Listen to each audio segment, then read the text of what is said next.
No. He has an appointment. Morning, Cindy. Morning, Bonnie. Bye. No. Okay, why is it? I have to like hit the gavel. Is that how? Like we did this lady up. Are we live? Yes, you are live. We will call this meeting to order, April 19th, 2022, Board of County Commissioners for Sweetwater County. And we do have a quorum present. Commissioner Windling is not present. He is excused for the meeting, and Commissioner Smith, Chairman Smith, will be joining us a little bit late this morning. We do have Commissioner Toman, Commissioner Lloyd, and myself, Commissioner Shainfeld in the chambers. So we will start with the Pledge of Allegiance.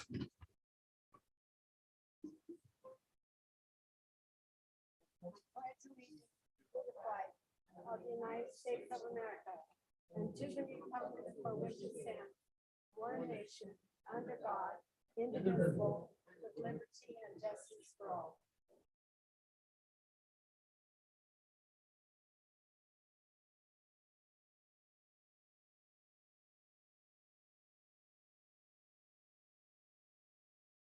All right, thank you.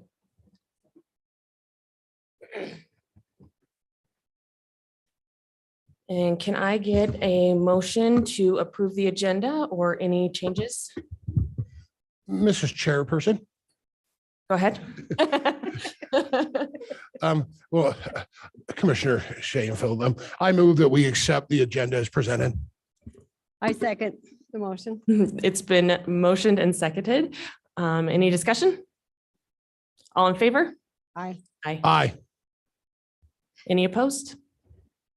And we'll move on to approval of the minutes for the meeting of April 5th, 2022. Are there any changes, or may I have a motion? Madam Chairman, I would make a motion to approve the minutes of April 5th, 2022. Do I have a second? I think I have no choice but to second it at this point. All those in favor? Aye. Aye. Any opposed? And we will move on to the acceptance of the bills. We have the county vouchers and warrants, the monthly reports, the bonds, the abates and rebates, and the hospital maintenance expenditures. Do I have a motion? Barry, will you make that motion? I'm still pulling up my computer stuff. He just doesn't want to be noted for spending money. Okay. I will make a motion to approve the county vouchers, EALs. What are the other words? Bonds, And abates and rebates. abates and rebates, Hospital maintenance expenditures and monthly reports? and hospital maintenance. Let's see, I don't have the right word. Hospital maintenance expenditures And monthly reports. and monthly reports. Thank you. Do Thank I you. have a second? I now will second. Any discussion? All those in favor? Aye. Aye. Any opposed? All right, we will move into tab C. We have a few budget amendments for public hearing. Bonnie, thank you for being here. Thank you. Good morning, Chairwoman and Commissioners. We do have two budget amendments this morning. The first one is Resolution 22-04-CL-01. This is a budget amendment to increase the Sweetwater Medics subsidy by $235,000 and to decrease the general county general reserve in the amount of $235. So we're moving $235,000 from reserves into the Sweetwater Medics account. This is due to a contract that was signed a few months back, increasing their subsidy. We are on a month-to-month contract with them right now, but they are out of money right now. We have still to pay the April, May, and June if that contract continues subsidy. But the total amount of the increase in that contract was $235 through the rest of the fiscal year.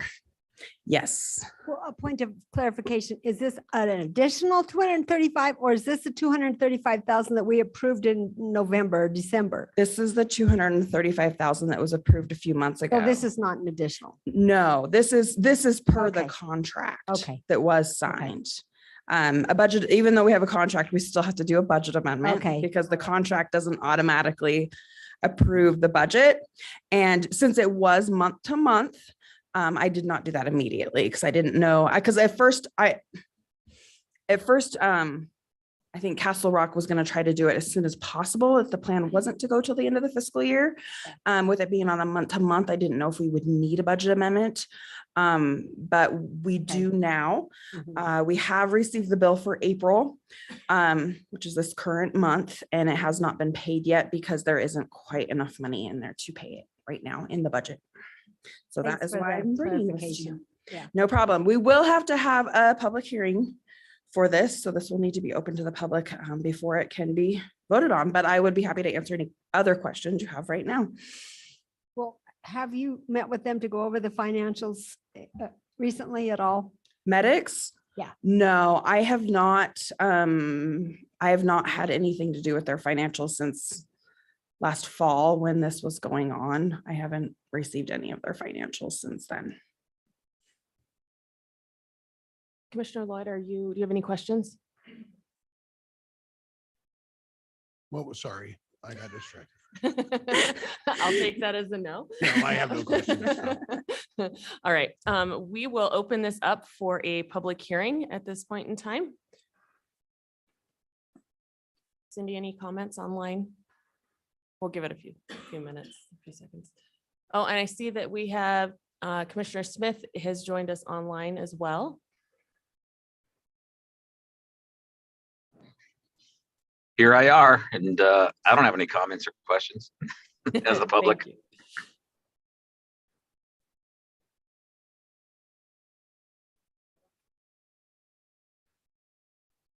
We'll leave it open for just another minute.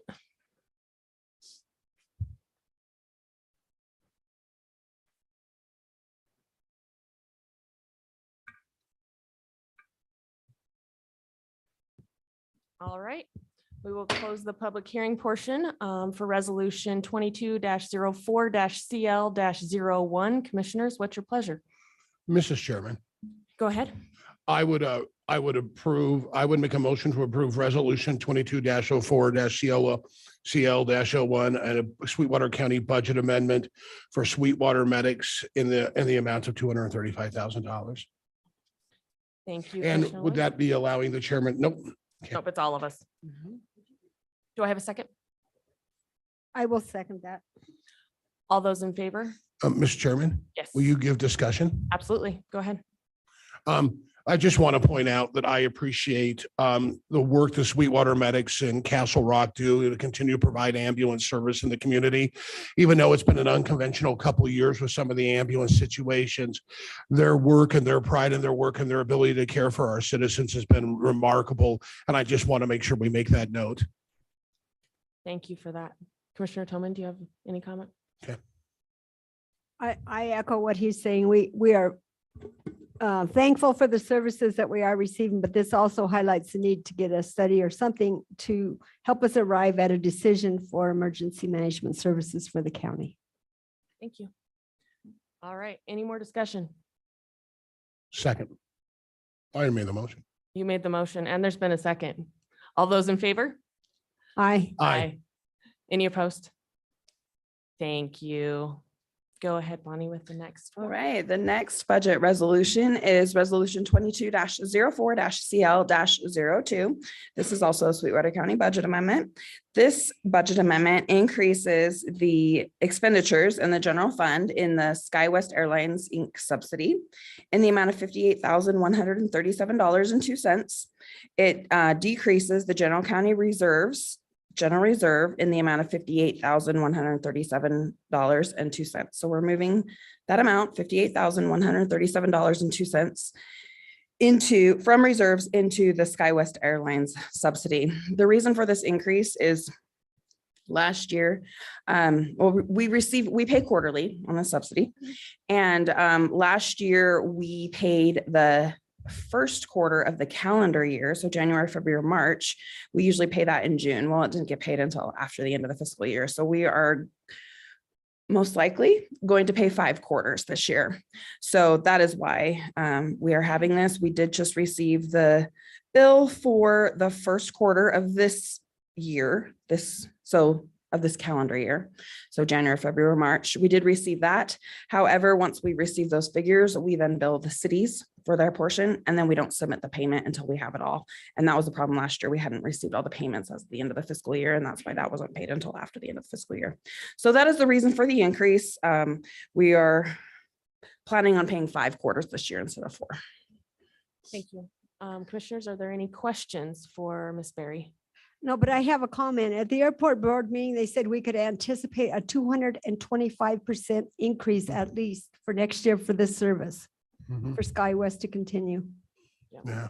Yeah, I got the numbers from Devin. I got the numbers before I heard that, and I was very surprised. So yes, it will be going up a lot next year. I have already put those numbers into the budget projection for next year. Thank you. Mr. Chairman, can I make a quick comment? I think we should note why and if any public members missed that last week, the subsidy will be going up because there's a large shortage of pilots in the country. Gas fuel for airplanes was over $7 a gallon last presentation by Mr. Brubaker. And because of that, they've cut flights by 30 to 40%. So our number of flights have diminished over the last couple of years since COVID. And because of that, that subsidy will grow to keep an airline in town because of all the really industry things going on, not because of anything happening at the airport or not because of the county, but because of the industry standards that are going on that are creating this effect. And I think people should know that. Thank you, Commissioner. We're lucky just to have air service because Wyoming United voted to keep service to Wyoming, whereas a lot of other airports were totally canceled. Yeah. And just to mention, the state actually pays a Right. big portion of that subsidy. Sure does. The county and the cities pay. It's probably a good small reason why portion. they're still serving Wyoming.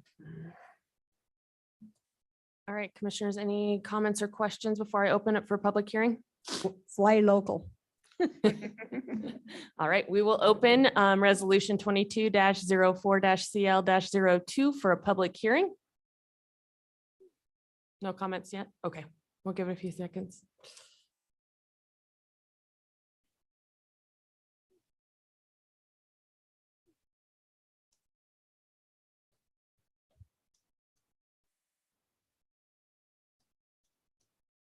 We need the Jeopardy music playing in the background.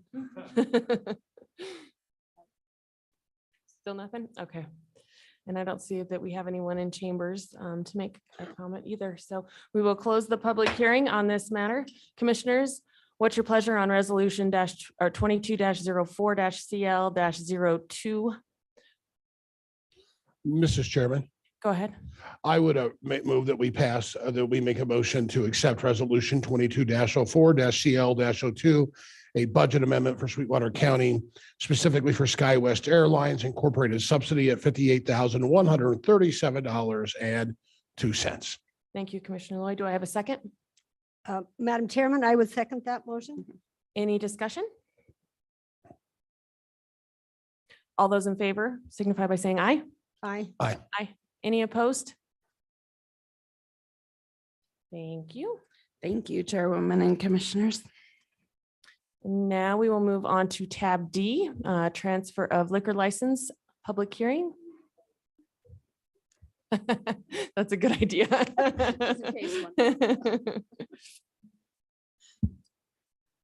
Good morning, Morning. Chairwoman Shanefield and Commissioners. I'm ready for you today, Chairman Toman. I mean, Oh, I'll think of Commissioner something. Toman. I'm sure. I brought the list of Did what you bring everybody. samples or anything? No, I would have, but might be frowned upon. I'm like, I need the list of what each one does, so I'm ready for her this time. Sorry. Right, today I have a public hearing. Well, it will need a public hearing for transfer of a liquor license. Joetta LLC, which was the travel camp, has sold their business to Irish Cowboys LLC, and it will now be named Green River RV Park. It is here located in Jamestown.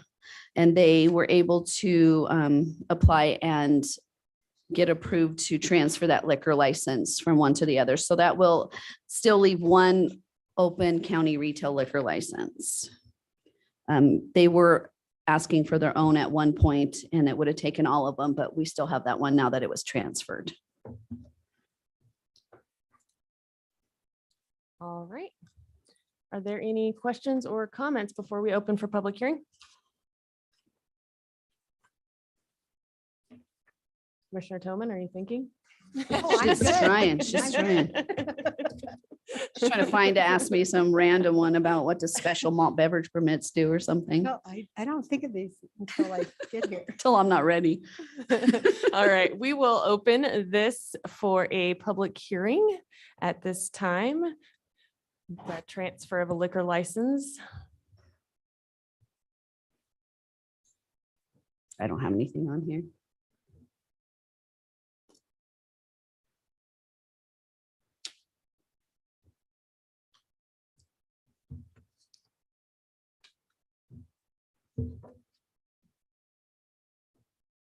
Nope, none online. Nothing. All right, give it one more minute.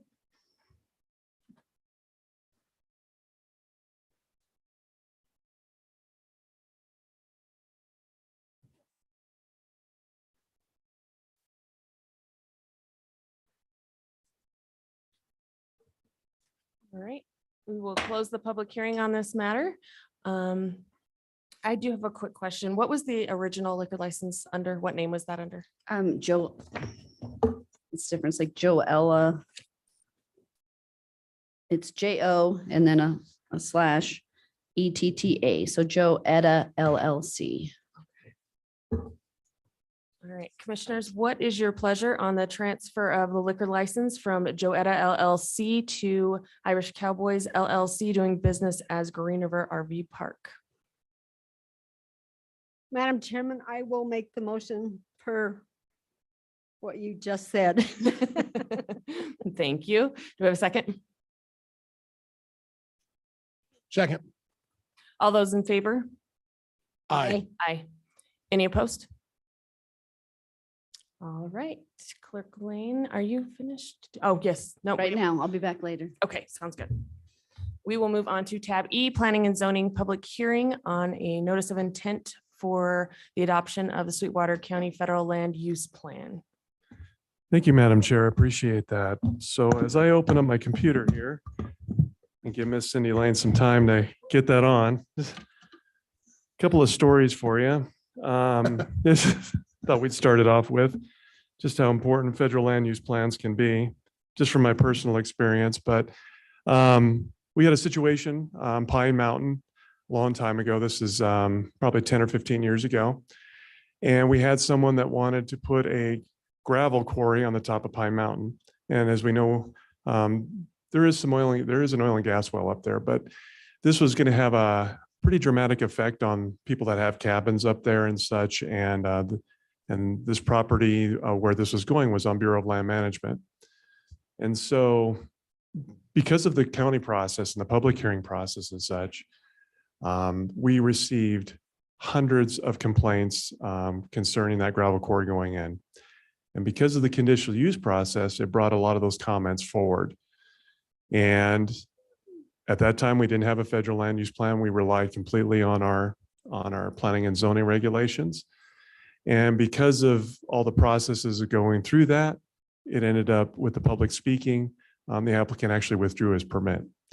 And so that's a great example of the county process allowing the public to come in and comment on a federal land use decision. Another one happened to me yesterday. It was more entertaining than anything. I told Liz about this too.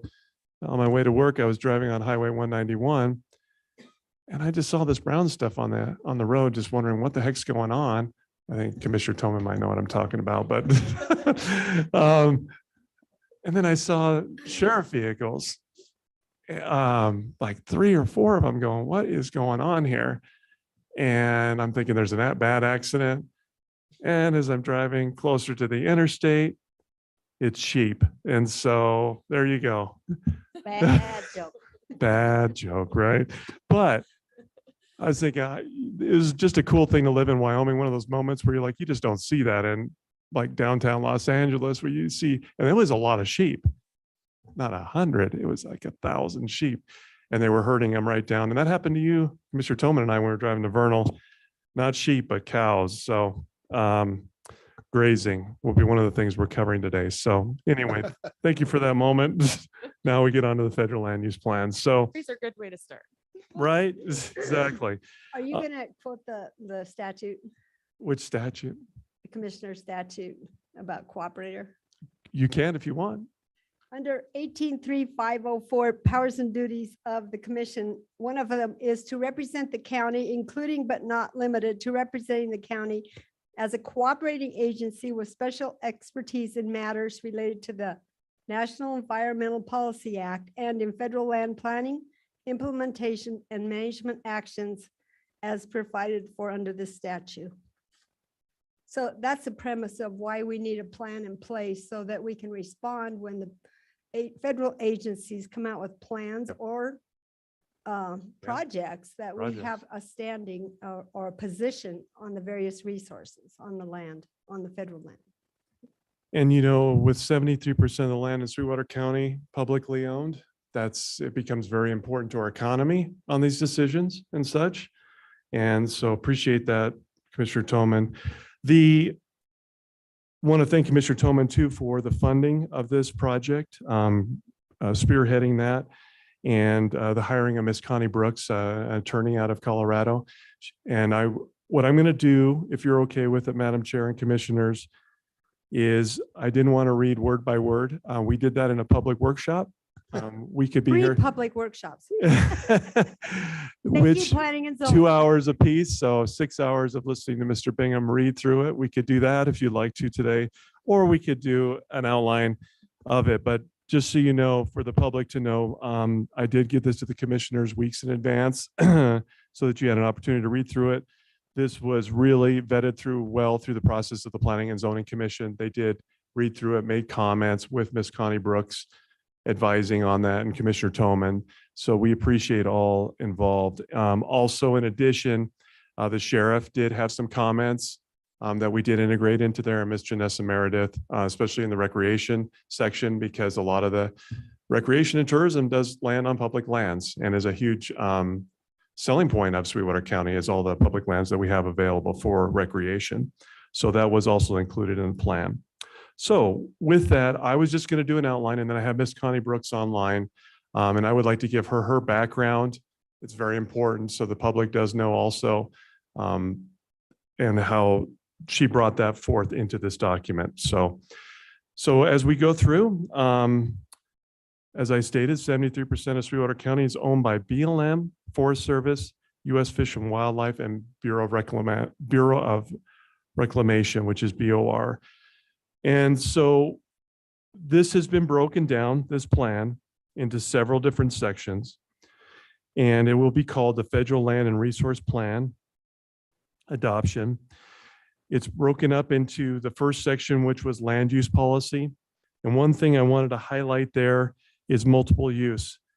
And that is a very important, as Commissioner Toman knows, going through these federal land use decisions, is we do support multiple use on public lands, whether it's recreation, wildlife, mineral development, grazing, timber, right-of-ways. Those are the things that we support. We support private property rights. Well, where does that come in? Well, we are checkerboarded.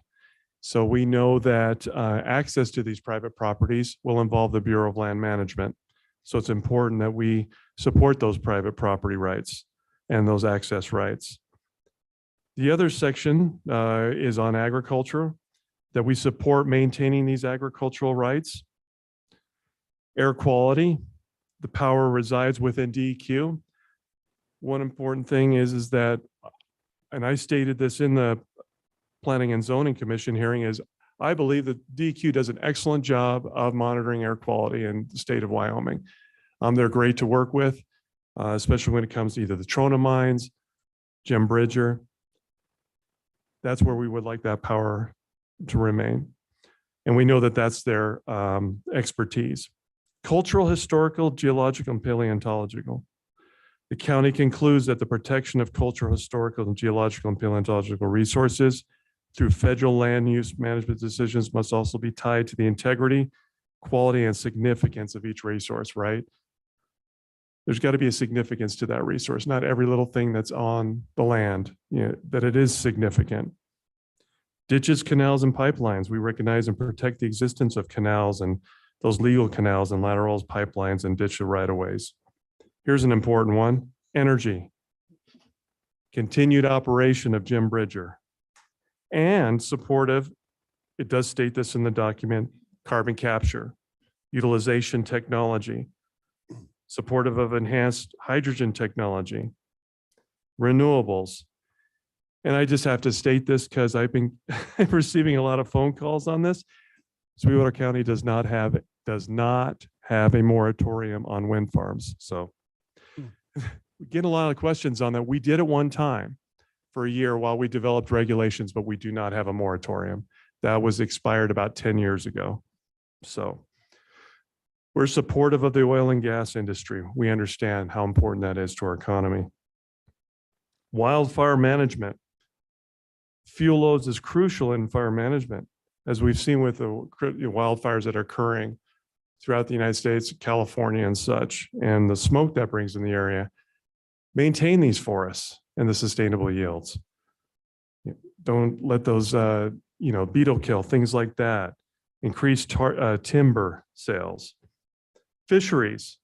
The county supports the maintenance, enhancement, expansion of sport fishing opportunities on federal lands. Floodplains and river terraces.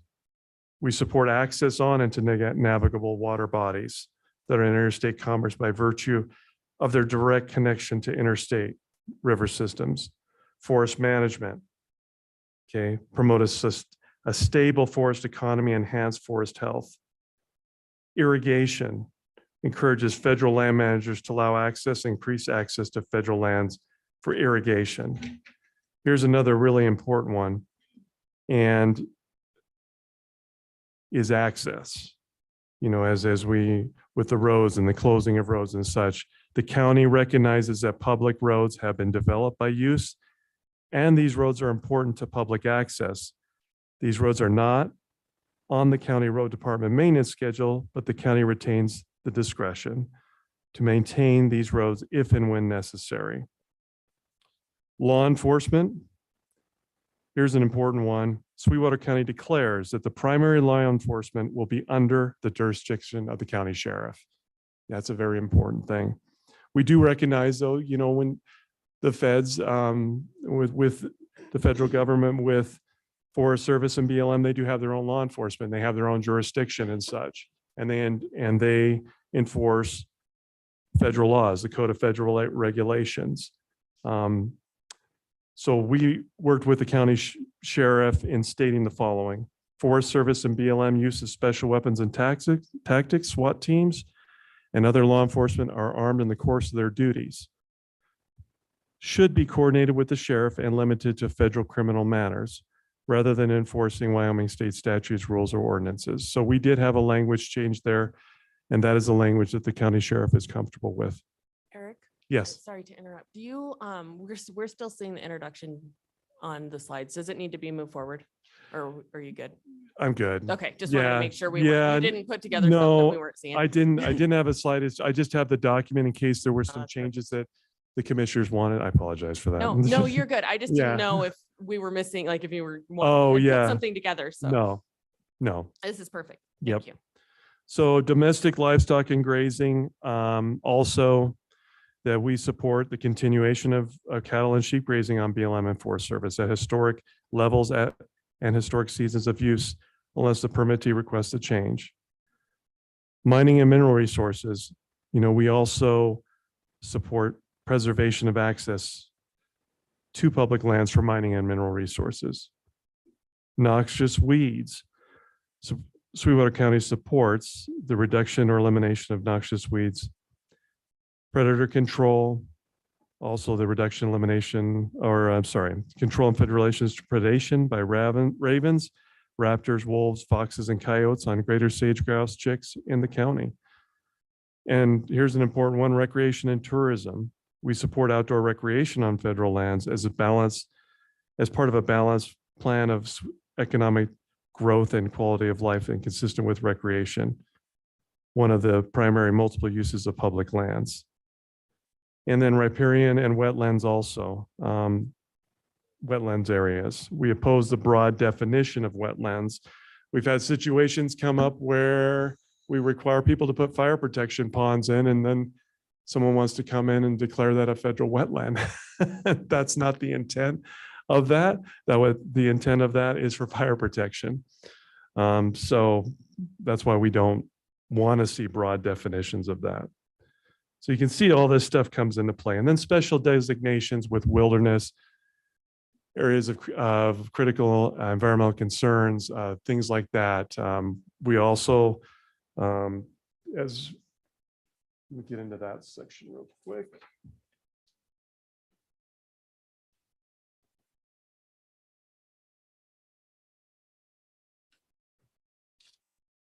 Oops, hold on just a second. Hold on a second, Madam Chair. I'm just going to pull it up.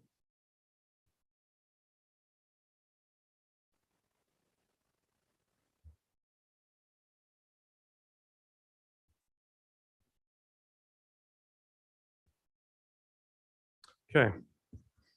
So under special designations, the county opposes broad scale areas of critical environmental concern classifications and supports a thorough reevaluation of current ACECs and their management with a view to limiting management to a specific resource in a specific area. The county does not support designation of additional areas within the county as federally designated wilderness. At least 7 of the 13 wilderness study areas in the county were not recommended for wilderness, and the roads in several areas should have disqualified the areas from inventory and study. Under threatened, endangered, and sensitive species, Sweetwater County supports updating and modernizing the Endangered Species Act as recommended by Western Governors Association to improve the delisting process and limit misuse by special interest groups to influence land use decisions by submitting numerous petitions to list groups of species as threatened or endangered. Water quality and hydrology. Sweetwater County supports managing federal lands and watersheds for optimal water yield. And here's one that's very important, our water rights. And we oppose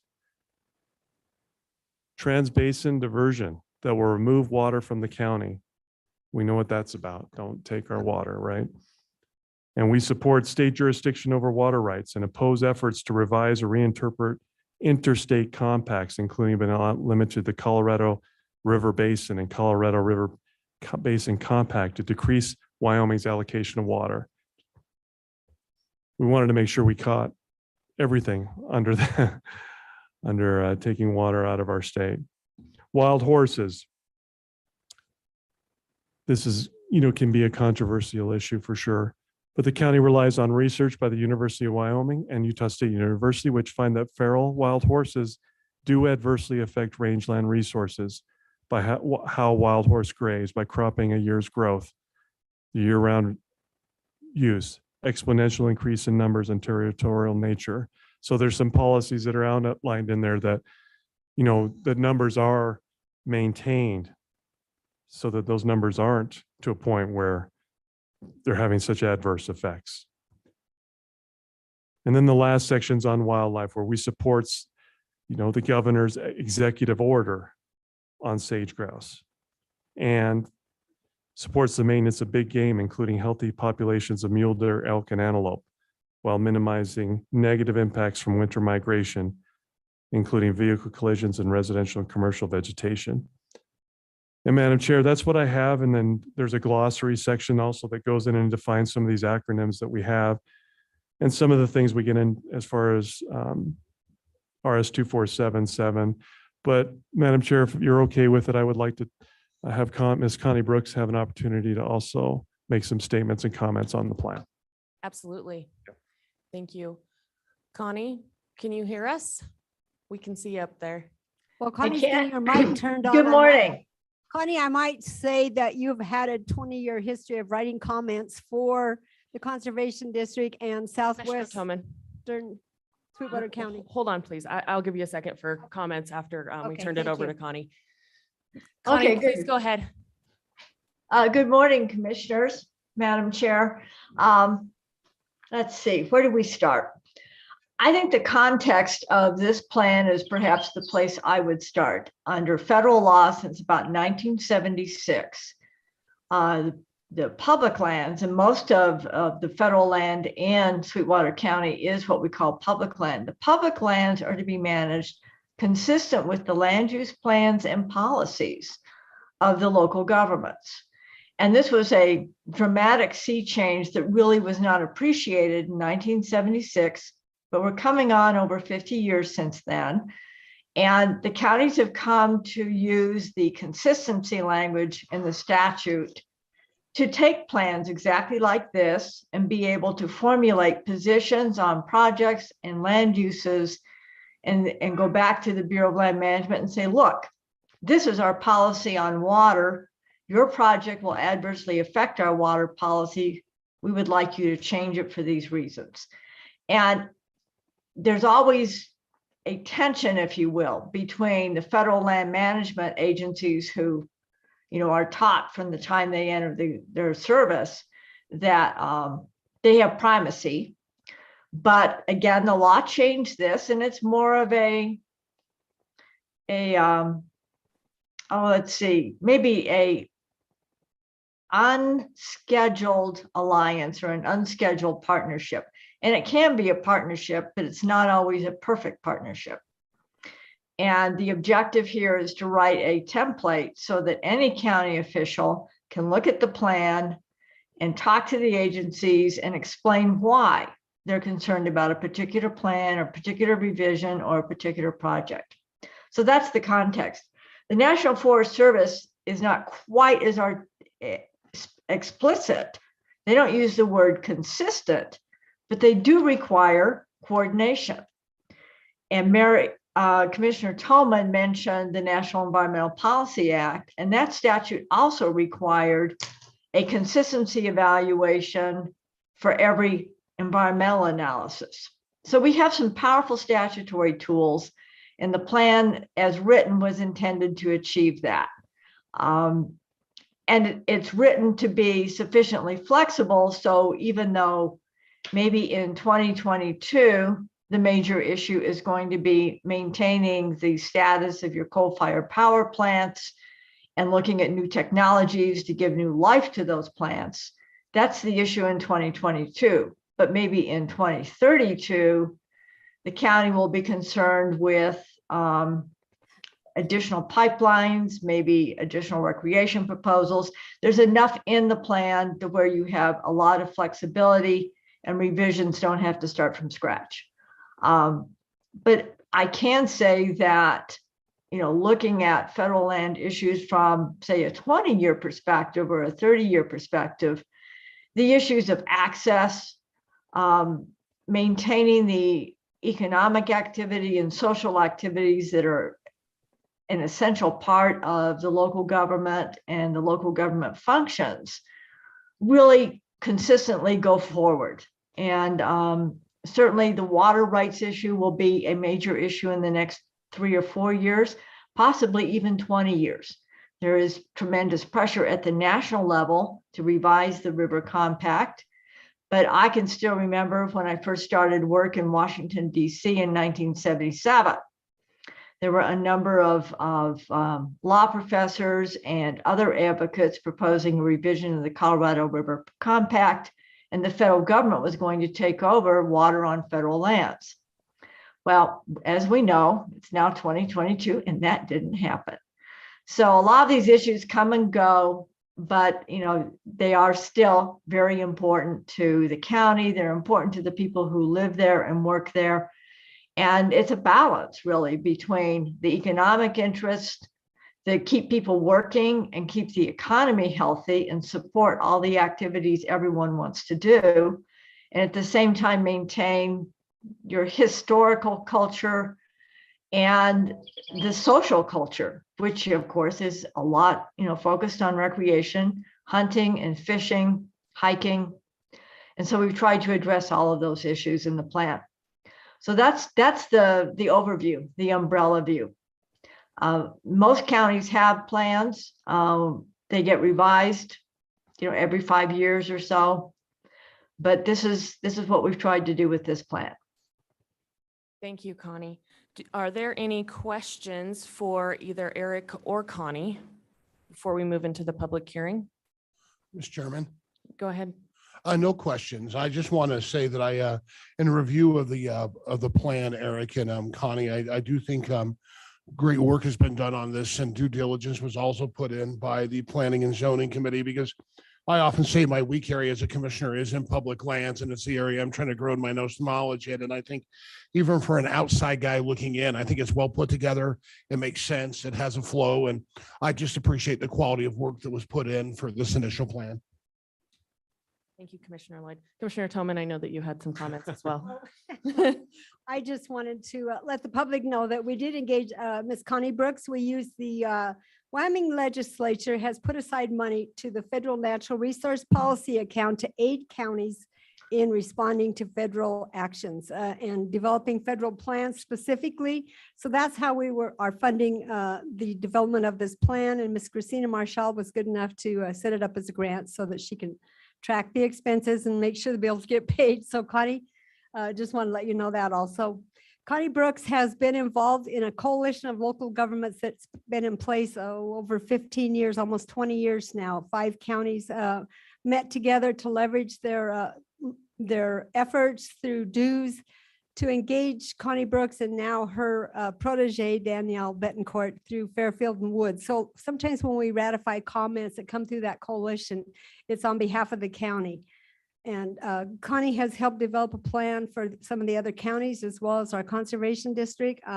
She's been involved in writing the legally defensible, scientifically credible comments for the administrative record for these past 15, 20 years. So just wanted to give a little preface to that. So thank you. Thank you. I would like to just echo what the other commissions have said and said thank you to Eric and the Planning and Zoning Commission. You guys spent a lot of time on this comprehensive plan. Thank you to Connie for the work that you've done to help protect our lands and the use that we all enjoy and value in Sweetwater County. So at this point, we will open it up for a public hearing.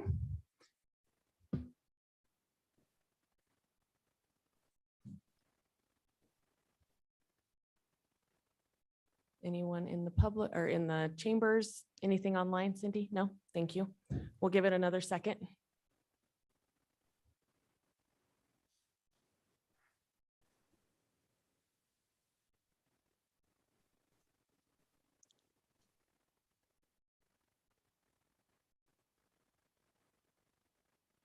Okay, we will close the public hearing on this matter. Commissioners, what is your pleasure on the notice of intent with the language amendments to adopt a federal land use and resources plan for Sweetwater County? Madam Chairman, could I just add one point of clarification? This is just a notice of intent to open the public process according to the Wyoming Administrative Procedures Act. So now this document will be out there for the public to comment on. Then we will respond to that and adopt a final plan at our June meeting. Commissioners, what's your pleasure? Madam Chairman, I would like to make the motion to adopt a notice of intent to adopt a federal land use and resources plan. Do I have a second? Second. Any discussion? All those in favor? Aye. Aye. Any opposed? Thank you. Thank you, Eric. Thank you, Madam Chair. Thank you, Commissioners. All right, we are going to move on to county residents' comments and concerns. Cindy, do you have anything? You do not? Okay.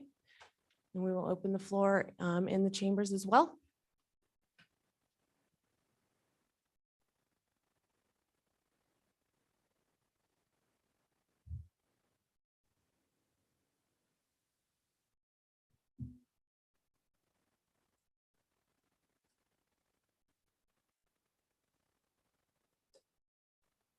One more minute for potential comments to come in.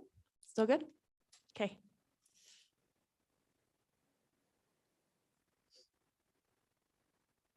All right, we will close the county resident comments and concerns section of this agenda, and we will move on to tab F. We have a request approval to submit fiscal year 23-24 community prevention grant application for Southwest Counseling Service. And we have Christina Marshall and Laura Schmidt-Pizzato.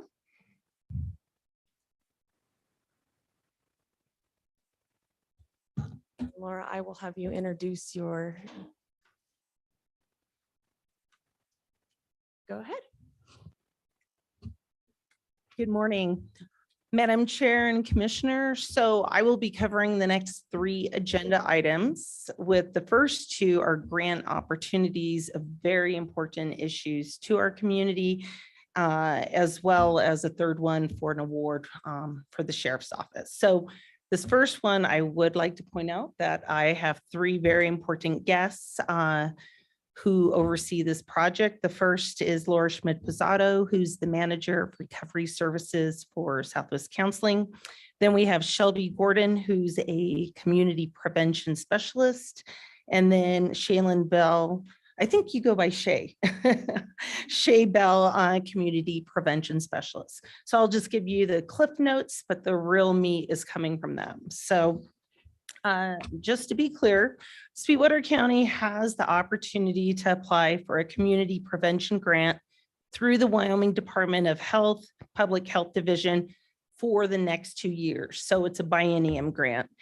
There is no cash match, and if approved, the county receives the funding and then we pass it through to Southwest Counseling. The purpose of the prevention grant is to implement data-driven and evidence-based substance abuse and suicide prevention plans that positively impact substance abuse and mental health in our own community. Southwest Counseling has actually been awarded this funding for the last 4 years and submitted an updated strategic work plan through June 30th, 2024. The Community Prevention Grant Program addresses 5 of Wyoming's top health prevention priorities. Those are underage alcohol and youth marijuana use, adult overconsumption of alcohol, tobacco use, opioids and other drugs, and finally, suicide community prevention. So some final notes. Southwest Counseling is actually ineligible to apply directly for this grant.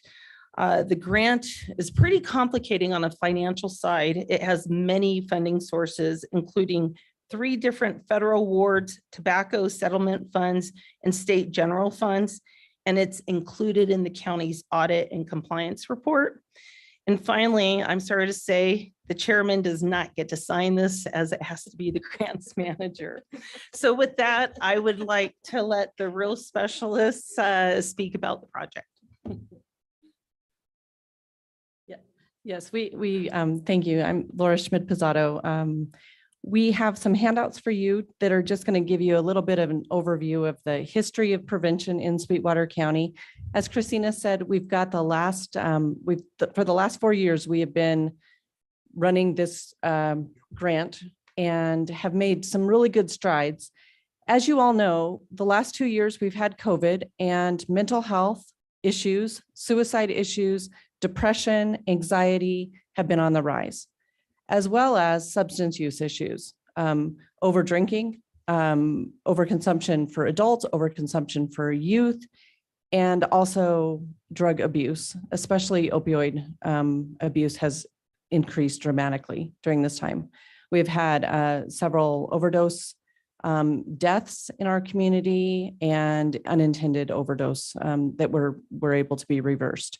So those are the difficulties that we're having as a community. And these 2 are doing this every single day, and they are in the trenches.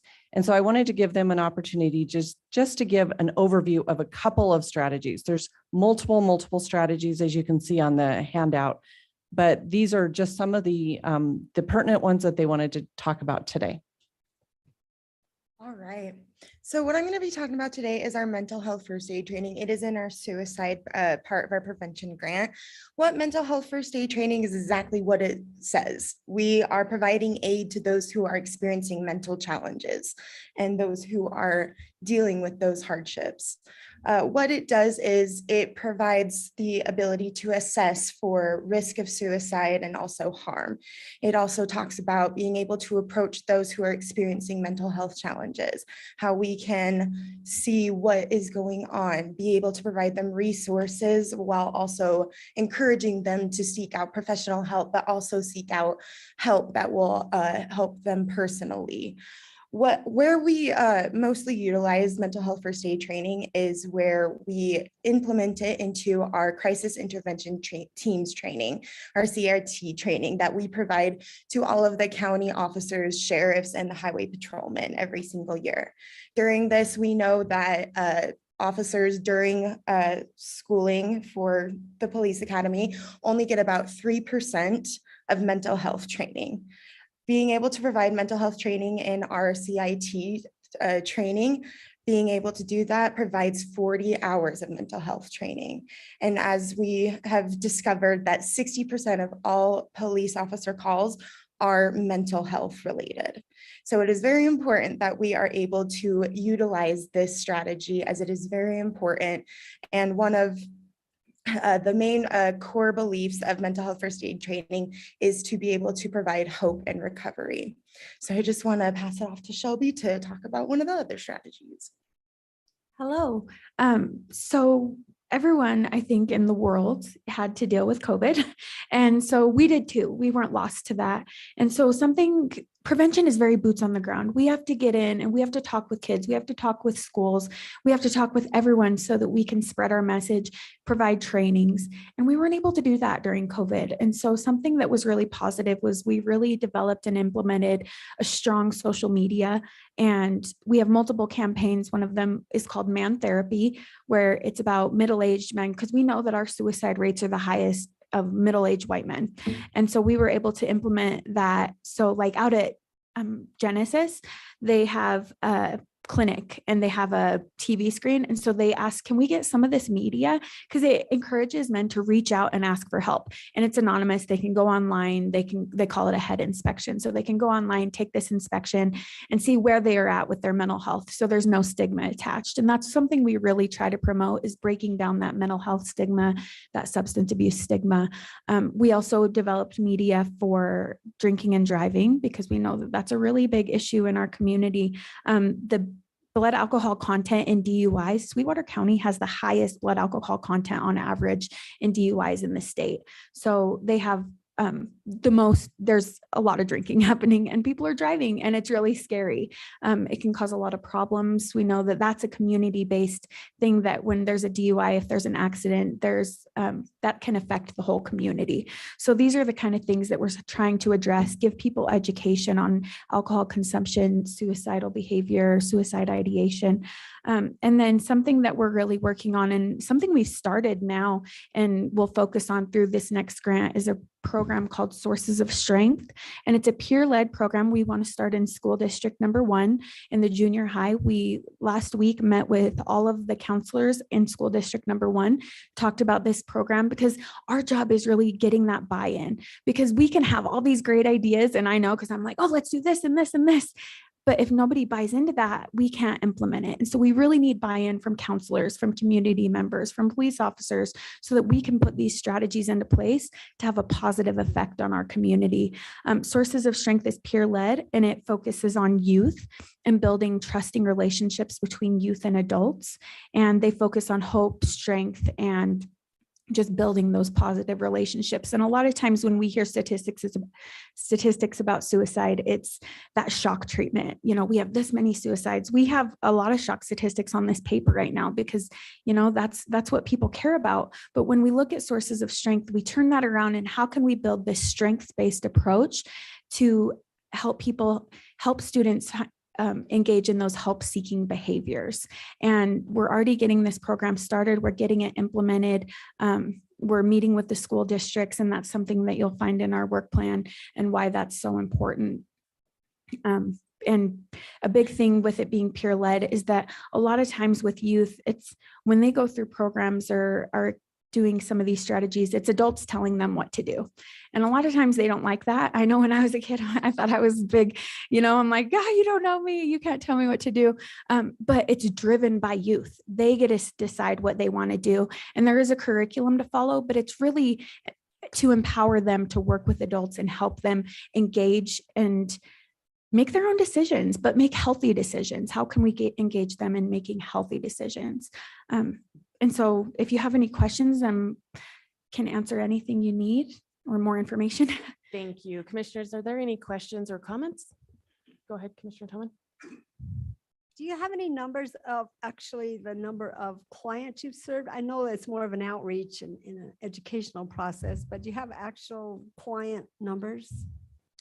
Southwest Counseling, we will serve about 4,000 individuals in a year.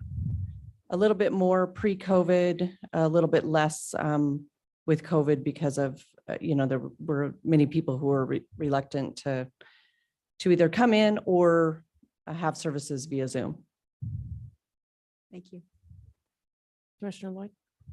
No, I'm just going to say for my time when I was a liaison over Southwest Counseling, and then I've actually been on some of the partnership calls in the past, and this is a great program. And I think sometimes we forget the importance of these community programs that we sponsor as a commission because they meet a greater population than we think. And when you start to hear numbers of over 4,000 people served, and then one thing that Shelby said that I found very interesting is the highest percentage of DUI in the state. Think about that. That's an impactful statement. That's almost a cultural issue. And so knowing that we have supports out there to help with those and to support the sheriff and other entities, I just applaud the work you're doing. And it was hard because, like you said, COVID changed everything. It made you go from meeting with people independently, having groups, going and doing events. And one of the first times I saw you guys present, you guys showed how you had smaller drinking glasses for events, as a small little resource. Those things went away. So I applaud your ingenuity during a difficult time. Thank you. And I'm excited that we're able to move forward and using some of those techniques and getting back to the old ways too. So thank you. Thank you, Commissioner Lloyd. Christina, you have one last thing to. Madam Chair and Commissioners, just for the sake of the public, I wanted to point out that we are applying for $478,286 to sustain the program. And with that, that's a 2-year biennium budget. So, and that would be included in our budget as it's passed through. So I'm happy to answer anything else, or of course, our guests. Any additional questions? Just one question from a grants management perspective, Ms. Marshall, is there, it's been a good partnership, no issues from everything I know from our conversations, but it's been a great partnership at this point with no concerns? Madam Chair and Commissioner Lloyd, it has been, and I cannot emphasize the complexity of this grant. Fortunately, Melissa Ray Marchetti submits to me. We both go through this with a fine tooth, but I have to emphasize it is a team effort for sure. Thank you. Thank you, Christina. And thank you for that too. Yeah, thank you for all the services that you guys are providing to the community. It's so important. All right, commissioners, what's your pleasure with the request approval to submit fiscal year 23-24 community prevention grant application for Southwest Counseling Services and authorizing our grants manager to sign? Mr. Chairman. Go ahead, Commissioner Lloyd. I would so move. Thank you. Do I have a second? Madam Chairman, I would second that motion. Any further discussion? All those in favor signify by saying aye. Aye. Aye. Any opposed? Thank you.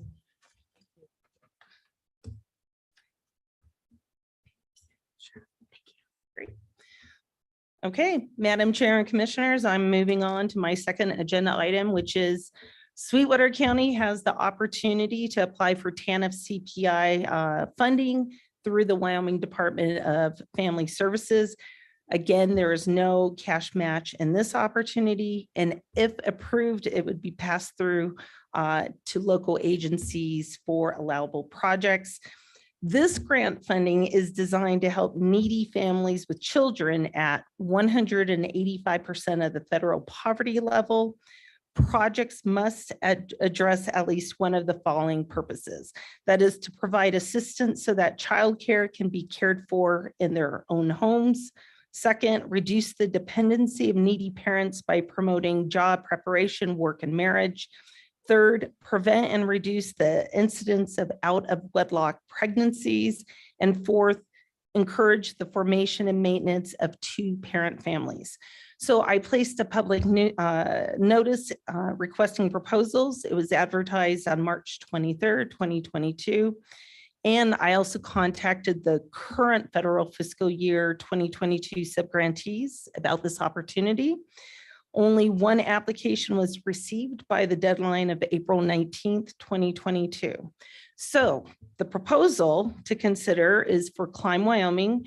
And I would like to point out that Bonnie Self from Climb Wyoming is online with us if you have any questions for her. But they are requesting $90,500. And that is to train and place single mothers in careers that successfully support their families and move them towards self-sufficiency. And they would provide ongoing case management. They estimate serving 50 new recruits, of which 20 would be enrolled in their program, 10 would be ongoing, and they hope to have 35 graduates. Some final notes. This year, as a pass-through grant, I implemented a risk assessment that was also included in your packet. The purpose of this tool is to identify and minimize risks for the federal pass-through funding and determine an agency's eligibility qualifications and their financial integrity if they can handle the grant. In fiscal year 2022, Climb Wyoming received $90,500. Big Brothers previously received $4,000, but did not submit an application this year. And finally, you may recall, especially Madam Chair, you spoke about the Emergency Rental Assistance Program. Due to the ongoing of that funding from the federal government through Wyoming, TANF CPI state managers determined that we would not be able to use the funding for housing assistance. And so that's why Sweetwater Family Resource Center did not apply. And with that, I'm happy to answer any additional questions, or like I mentioned, Bonnie Self is online. Thank you. Do we have any questions for Christina? I don't have any questions. All right. With no questions, what is your pleasure, commissioners? Mr. Chairman, Go ahead. I'd like to move to approve the submission of a federal fiscal year 2023 TANF CPI grant application for Climb Wyoming and authorize the chairperson to sign the assurances. Do I have a second? Madam Chairman, I would second the motion and commend Climb Wyoming. We hear from the clients in the community of how much they appreciate the follow through that you provide in helping them become self-sufficient. Absolutely. Thank you. Thank you. Any further discussion? All those in favor signify by aye. Aye. Aye. Any opposed? Thank you. Thank you for being here, Bonnie. We appreciate the work that you're doing. And we will move on to tab H, Christina. Okay, finally, and I'd like to point out, we have the sheriff here with me, protecting me with a bulletproof vest. Got through the sheep. So Sweetwater County was awarded $8,155 in bulletproof vest partnership grant funding from the U.S. Department of Justice. This project requires a 50% cash match and expires on August 31st, 2023. So clearly the purpose of this grant is to protect the lives of law enforcement officers by providing them with armored vests. This funding will be used to replace currently expired or soon to be expired ballistic vests or provide vests for new hires. So the total budget is $16,310. If approved, the match will be included in my grant projects budget. And some final notes, the grant award requires a written mandatory wear policy for uniformed patrol officers, which the sheriff's office has had in place and continues.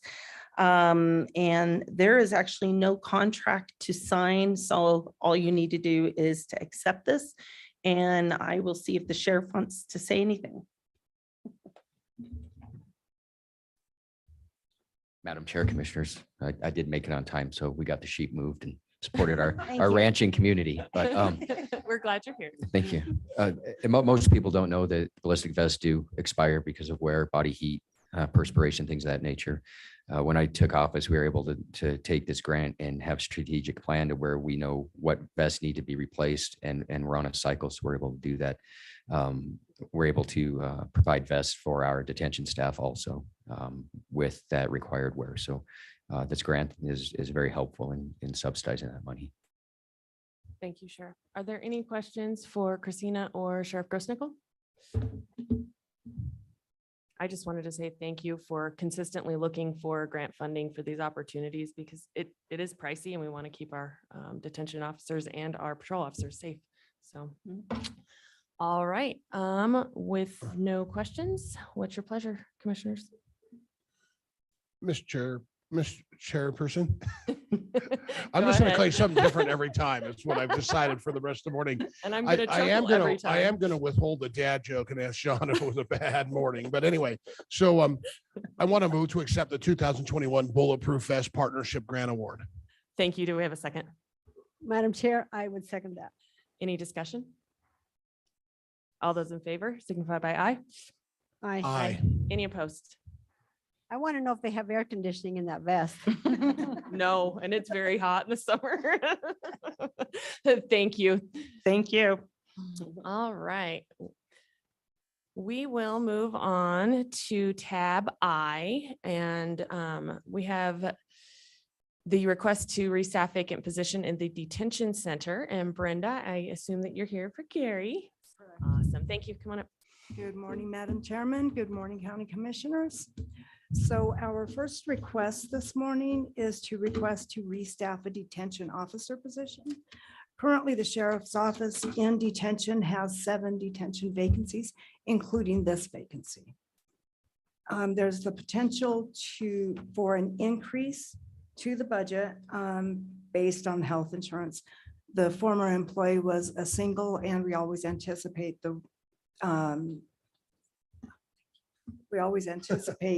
health insurance at the family level when we're restaffing. All right. Do we have any questions? Sheriff, do you have anything that you'd like to add? No? Okay. All right. No questions. Commissioners, what's your pleasure? Madam Chairman, I would make a motion to restaff the vacant position in the detention center. Thank you. Do I have a second? I would second. Any discussion? All those in favor signify by aye. Aye. Any opposed? We will move on to tab J, which is request to restaff a position in the detention center and request to reclassify and staff a position in the detention center. So pursuant to the voluntary separation program that was just authorized by the county commissioners, we had our detention lieutenant retire. Her last day of employment with Sweetwater County will be June the 1st. So what we are requesting is to restaff that position. And we would like to do that as of April the 1st. I realize that we're already at April the 19th, but we wanted to see if we can backdate that to April the 1st. We do have the individual that is going to be promoted into that position has been assuming those duties since April the 1st. The second request with that is, and this was discussed during the voluntary separation program, when that particular agreement was presented to the board, it was discussed that the county sheriff would be doing some reorganization within the detention center.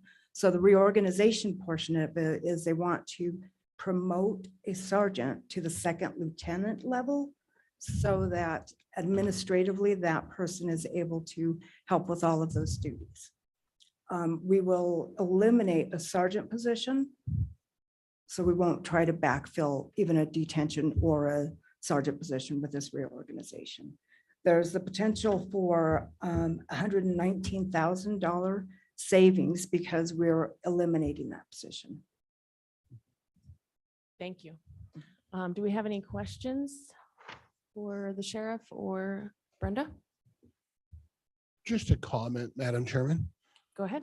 Just want to comment that I think one thing that I'm very impressed with during the last 3.5 years of being a commissioner is Sheriff Gross-Nichols' continued willingness to look and vision at the leadership and the models of staffing and employment at the events at the sheriff's department in different ways. And I think that should be accommodated. This should be noticed, and kudos to you, John.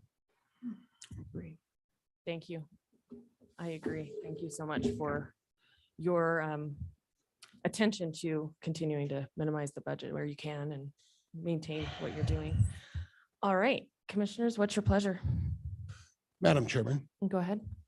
I would make a move to restaff the patrol sergeant position full-time with benefits as presented and allow chairman to sign all needed documents. I believe it's a detention center position, not patrol. Yeah, detention lieutenant position. Well, oh, sorry. Let me redo that motion. I would move that we would accept the position as presented and allow the chairman to sign needed documents.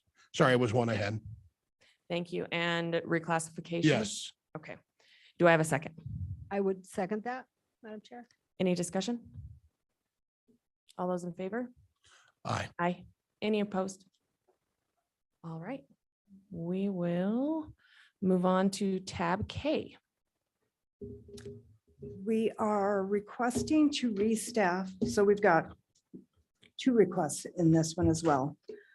So the individual that will be and has been promoted to the detention lieutenant position was a patrol sergeant. So we are requesting to restaff that patrol sergeant position, and we will promote from within the department. Which, once we do that, it will create a vacancy for a patrol officer. So we are requesting to restaff that. So with the patrol sergeant, we anticipate it's going to be cost neutral because, typically it would be somebody at least a step 5. And then we always anticipate family health insurance, and the former employee also had health insurance. In the case of restaffing a patrol deputy position, we also anticipate that it'll be cost neutral. Any questions? All right, commissioners, what's your pleasure? Madam Chairwoman, Go ahead. Since I was really good at this motion last time, I will give it again, and I wish I just would have recorded myself, but I want to make a motion to really restaff the patrol sergeant position as presented and allow the chairman to sign all needed documents. Thank you. And what about the patrol deputy position? What was that? Yeah, exactly. Yeah, and which will in turn create a patrol deputy position. To restaff both positions. Both positions? Yes. All right. Do I have a second? I would second that. Any discussion? No, I just want to comment. I can't win. I think you're trying to make it difficult for me to keep you on task today. Hey, did you expect anything less today, Lauren? Nope. All those in favor signify by aye. Aye. Aye. Any opposed? Thank you. And we have the request to restaff vacant position in the clerk of district court's office, tab L. We are requesting to restaff that position full-time with full-time benefits. The individual that was in that position before has already resigned. We do anticipate that there will be an increase to the budget because of, again, health insurance. The former employee had waived coverage as this individual was covered under parents' insurance still. Okay. So we're anticipating it's probably going to be about a $39,000 increase to the budget just because of health insurance. But there's always a potential that the individual we hire will have less than family. We just never know. Okay. Donnelly, do you have anything to add? Okay. All right, commissioners, are there any questions? Madam Chairwoman, Commissioner Lloyd. just want to note, I did reach out to Clerk Bobak prior to this meeting and Donnelly and just had a visit with her. And this is an existing position. And I do think it's important to really reconsider replacing that. Thank you. Any other questions, comments? Hearing none. Commissioners, what's your pleasure? Madam Chairman, I would make a motion to restaff the vacant position in the Clerk of District Court's office to fill a vacant position. And authorize chairman to sign. And authorize chairman to sign. Thank you. Do I have a second? Second. Any discussion? All those in favor? Aye. Aye. Any opposed? Thank you. How are we doing? Would you guys like to take a break or would you like to push through the next few? Oh, there's already a break in the agenda. Never mind. We will keep on going. All right. So we had tab M was removed. And so we will move on to tab N with Clerk Lane.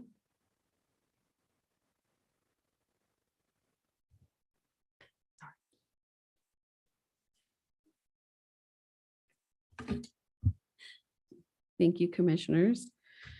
This is the same position that I have been bringing forward, and I sent the information you requested on the reasoning behind the move from a 19 to a grade 20 in this position to restaff the lead position as my current lead in the accounting department took the voluntary separation plan. Thank you. Are there any questions or comments from commissioners?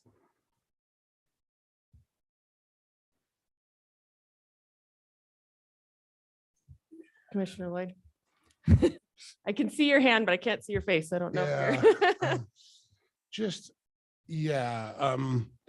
I do want to just mention, I do appreciate, we did request that we did receive the 2 scoring mechanisms that were done, one by Ms. Lane and one by our HR director, Mr. McLean, and looked at the differential scores. And I've actually even created a little chart over here so I could compare in those things. It's a really hard piece because it's almost splitting hairs in a way, because I could see why some were marked in by one and why some weren't marked in the other. I could make argument for both sides, and so I think that makes it an interesting decision because of the fact that I think you can make an argument that one score is right and one score is wrong, and I think that's the difficulty in a subjective measure. So that's just a comment I wanted to make.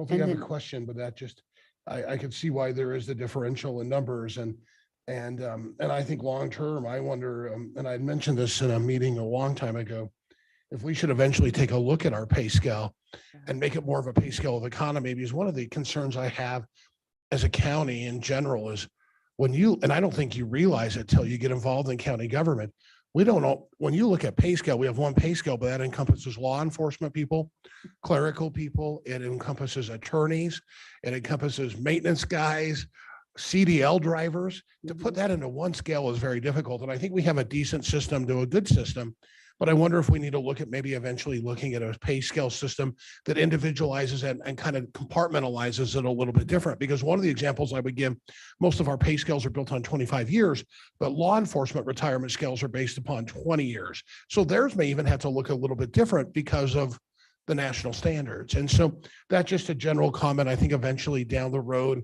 we want to look at. I hate bringing up these ideas because I usually get stuck with leading them.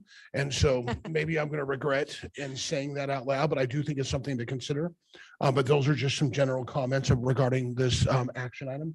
Right, and then my main focus at the beginning was to bring it into compliance with all the others that are leads are 2 above their grades above their people they lead, and this one is not. So it's to bring that into alignment as well. Thank you. Commissioner Tillman, do you have any comments? I'm good. All right. Commissioners, what's your pleasure? Madam Chairman, I would move to restaff, or what's the proper way to say this, to It's restaffing the lead position restaff the lead position in accounting in the clerk's office to a grade 20. to a grade 20. Yes. I'll add it Thank you, onto- Commissioner Tillman. Do we have a second? I'll second. All those in favor? Aye. Aye. Aye. Any opposed? Thank you. Thank you. We will move on to, wait, Cindy, you're still up.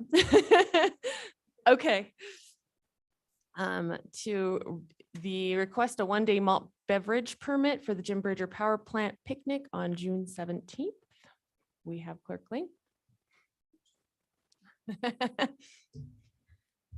Okay, so we have the request for the one-day malt beverage permit from Jim Bridger Power. They're going to be holding an event on June 17th out at 9 Mile Road, Point of Rocks. They're requesting the one day.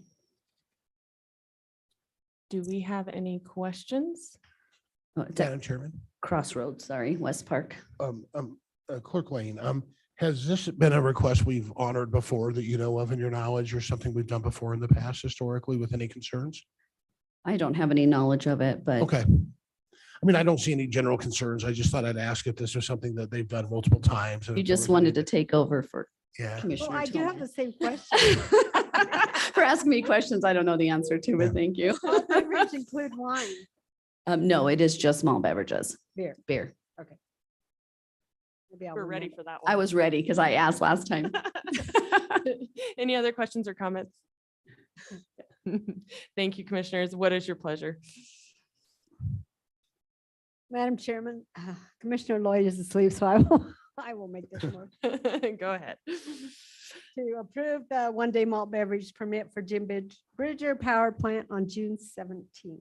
Thank you. Do we have a second? And I believe the Second. chairman has to sign. And And the authorize the chairman, chairman. authorize the chairman to sign. Yeah. I want to make sure my second did include the chairman to sign. Thank you. Any discussion? All those in favor?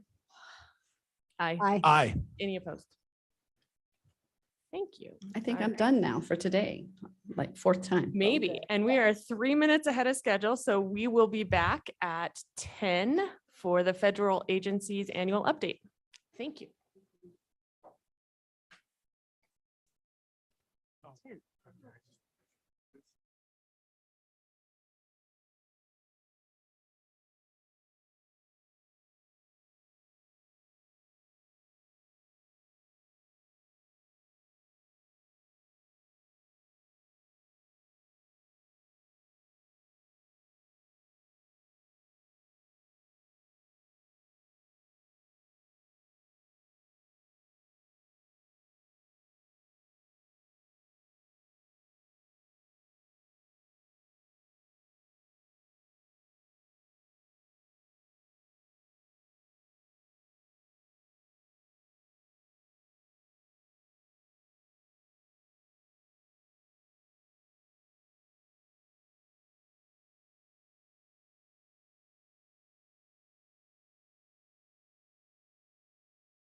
We are back from our break and we are moving into our federal agencies annual update.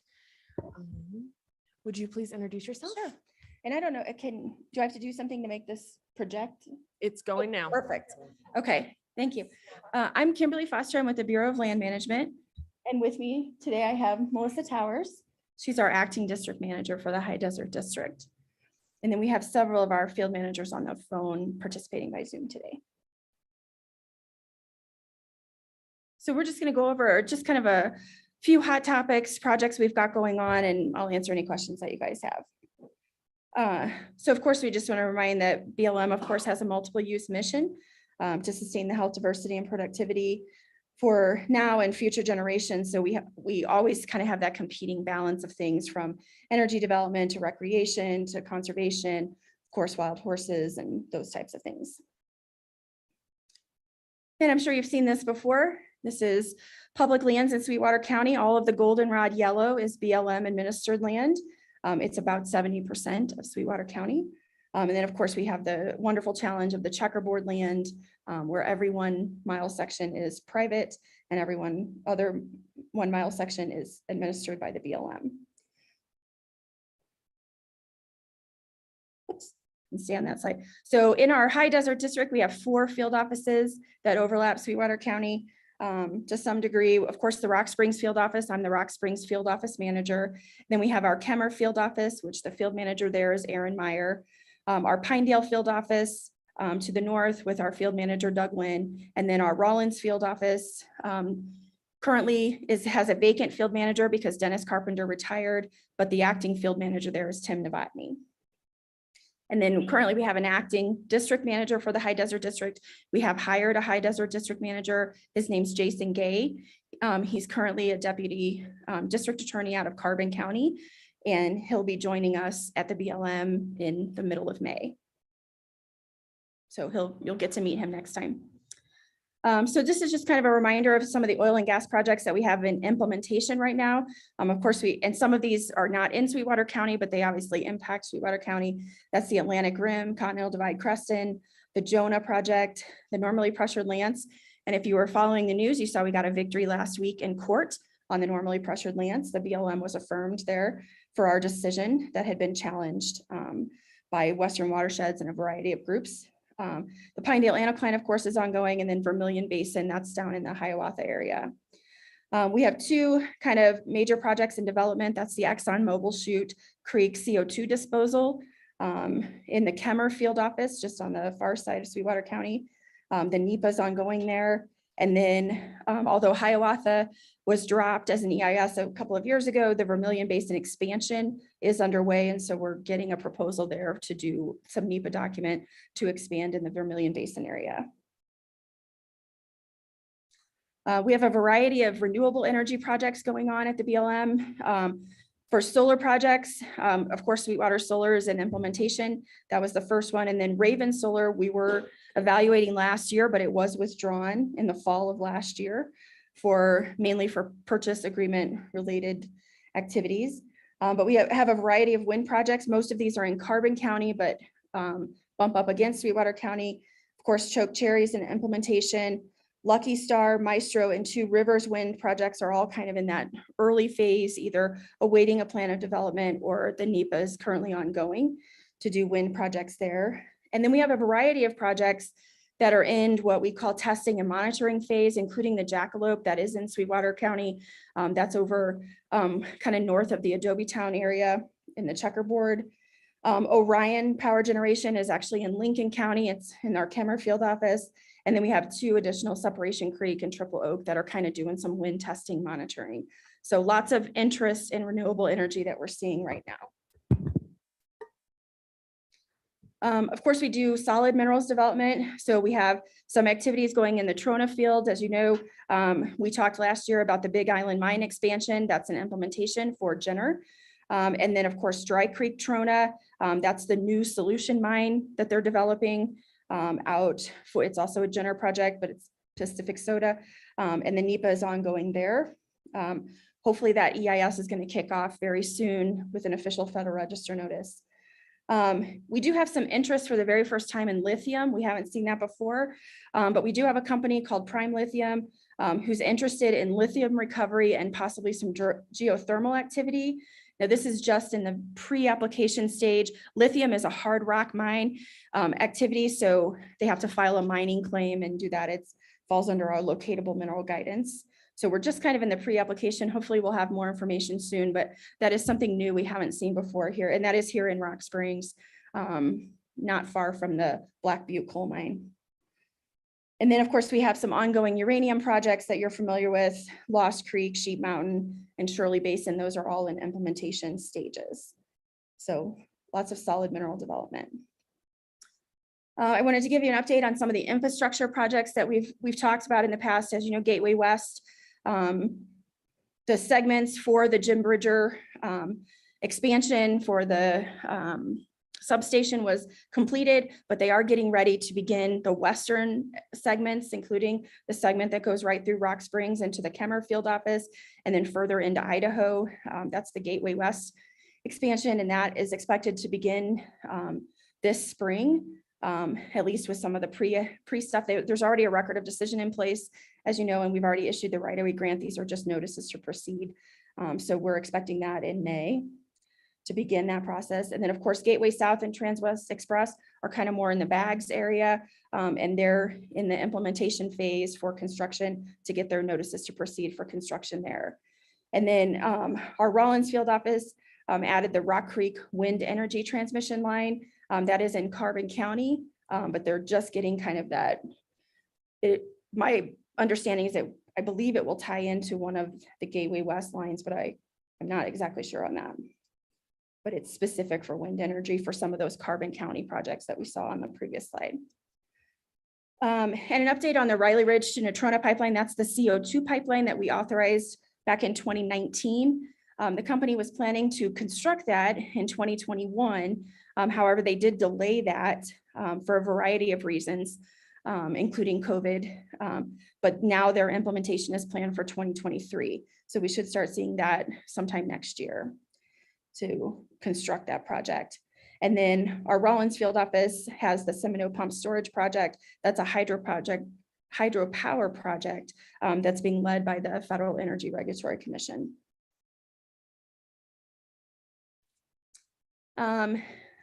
And then just an update on some of our land use planning. Of course, our Rollins, Kemmer, Pinedale, and the Lander field office, which also contains part of Sweetwater County.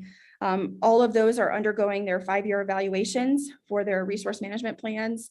They're at various stages of that. Some of them have had public meetings, that kind of thing, but they're all in that evaluation phase. And then of course we have our Rock Springs revision that has been going on for a decade now.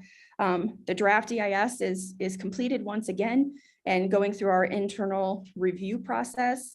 We are expecting to release that sometime this year. We've had to make some changes to that with the new administration but we have new leadership on board and we're moving through the process again. So I think we're making progress there. And then of course our Wild Horse RMP amendment, that's to specifically address the checkerboard herd management areas and the private land issues that we've had there, particularly with the Rock Springs Grazing Association. We had released the draft in 2020 for that, proposing changes to our management there. And then we have the final EIS ready to go and it should be released very soon. And then it'll be followed, that'll kick off a 30-day protest period and then it'll be followed by the record of decision there. Hopefully that's going to happen in the next few months. And then we put some statistics up here for fire management, what's been going on in the last year. I know that's been a big topic in Sweetwater County. For BLM, we had 36 incidents in Sweetwater County.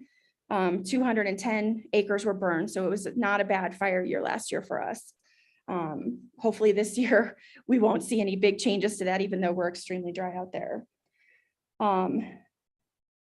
And then we're doing a variety of fuels treatments. And if you've been following the infrastructure bill, you know that there's a lot of money available for fuels treatments to prevent fire, specifically for wildfire management. And so that's just some of our statistics from last year. We did some mechanical thinning, prescribed burning, some chemical treatments, and then some reseeding of various fire areas that had burned there. So we continue to do that. We are expecting to increase our fuels treatments with the new infrastructure bill.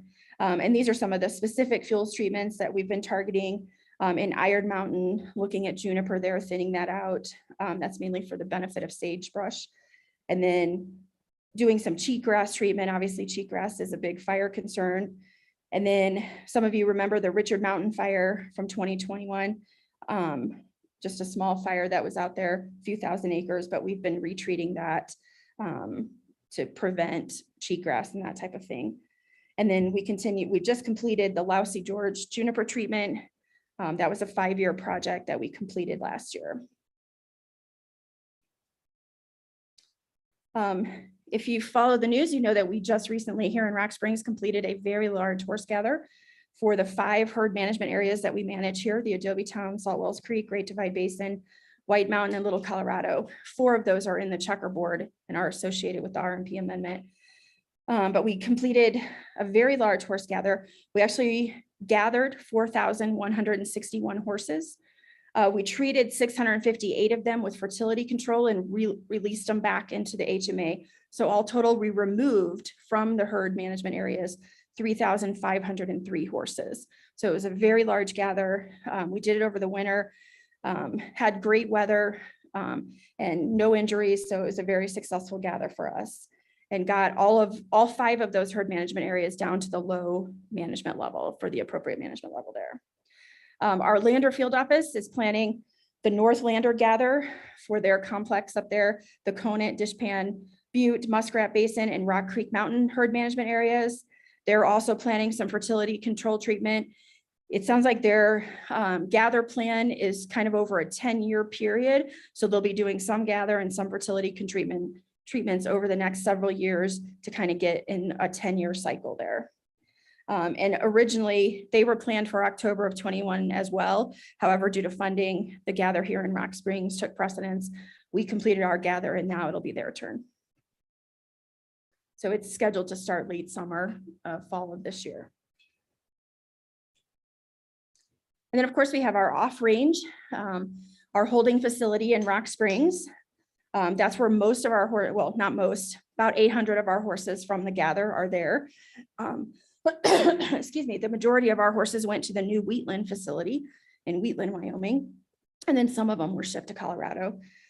But our facility has a capacity of about 800.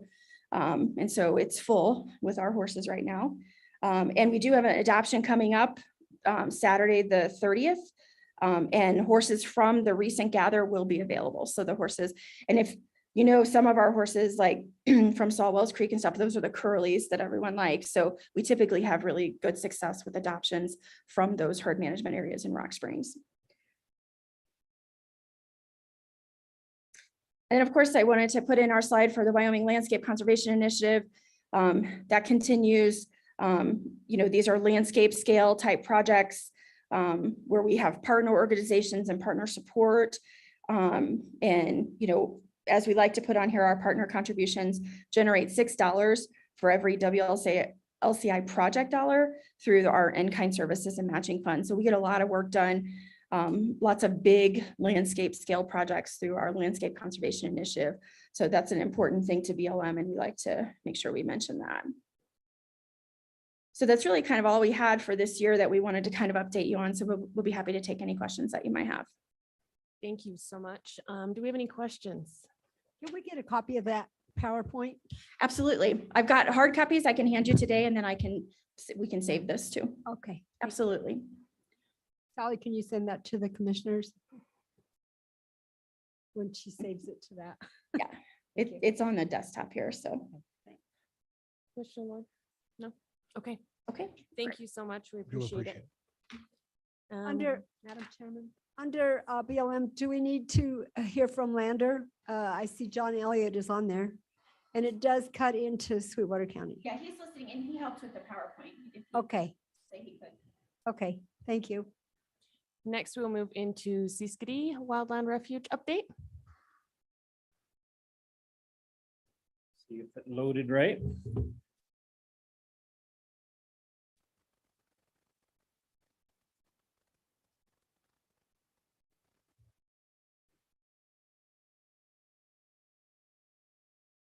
There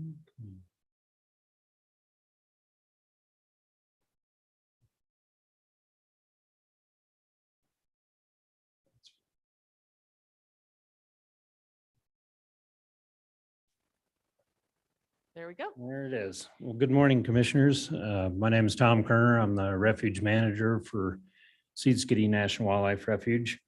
Really appreciate the opportunity each year to come and visit with you, and then the breakfasts throughout the year. I always appreciate that. We get to sit down and talk throughout the year too. Prepared a short presentation here for you. And I thought I'd start with the primary purposes for Siskitti. So a lot of folks that aren't familiar with refuges don't realize that each National Wildlife Refuge is authorized by Congress. Congress gives us the establishing purposes, and I manage 7 different National Wildlife Refuges, and each one has a unique establishing purposes. On Siskitti's, you can see the first one there. So there's 4 primary ones that were listed.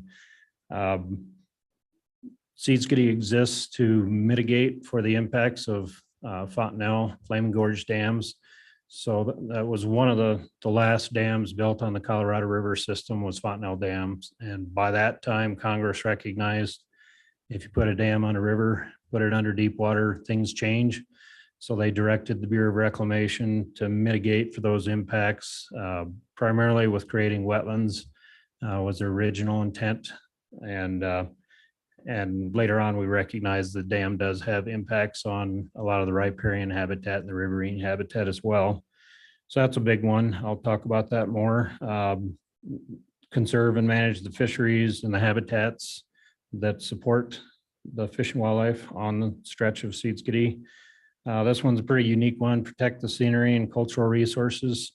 And we all know there's a lot of wide open spaces and pretty cool stuff scenery wise in Sweetwater County. This last one's a really unique one for National Wildlife Refuges. Congress directed us to provide for wildlife dependent public uses as well. So anything that would involve wildlife, we support that. I'll talk a little more about each one of those. So the mitigation that we've been emphasizing quite a bit over the last few decades, the riparian habitats, which include cottonwoods and willows. A lot of the cottonwoods on Siskitti through that stretch are 200 years old. Some of them are up to 300 years old. And so just historically, we had new cottonwoods getting started and other cottonwoods were timing out. They were 200-300 years old, so they started to fade. The dam has changed that some, so we're not getting the regeneration that probably historically occurred. And so we know that if we do nothing over the decades, eventually a lot of the established cottonwoods won't be replacing themselves. Side channels, we've worked on a lot of those. That's something we didn't fully recognize when the dam was built, that it would also affect the riverine habitat below the dam.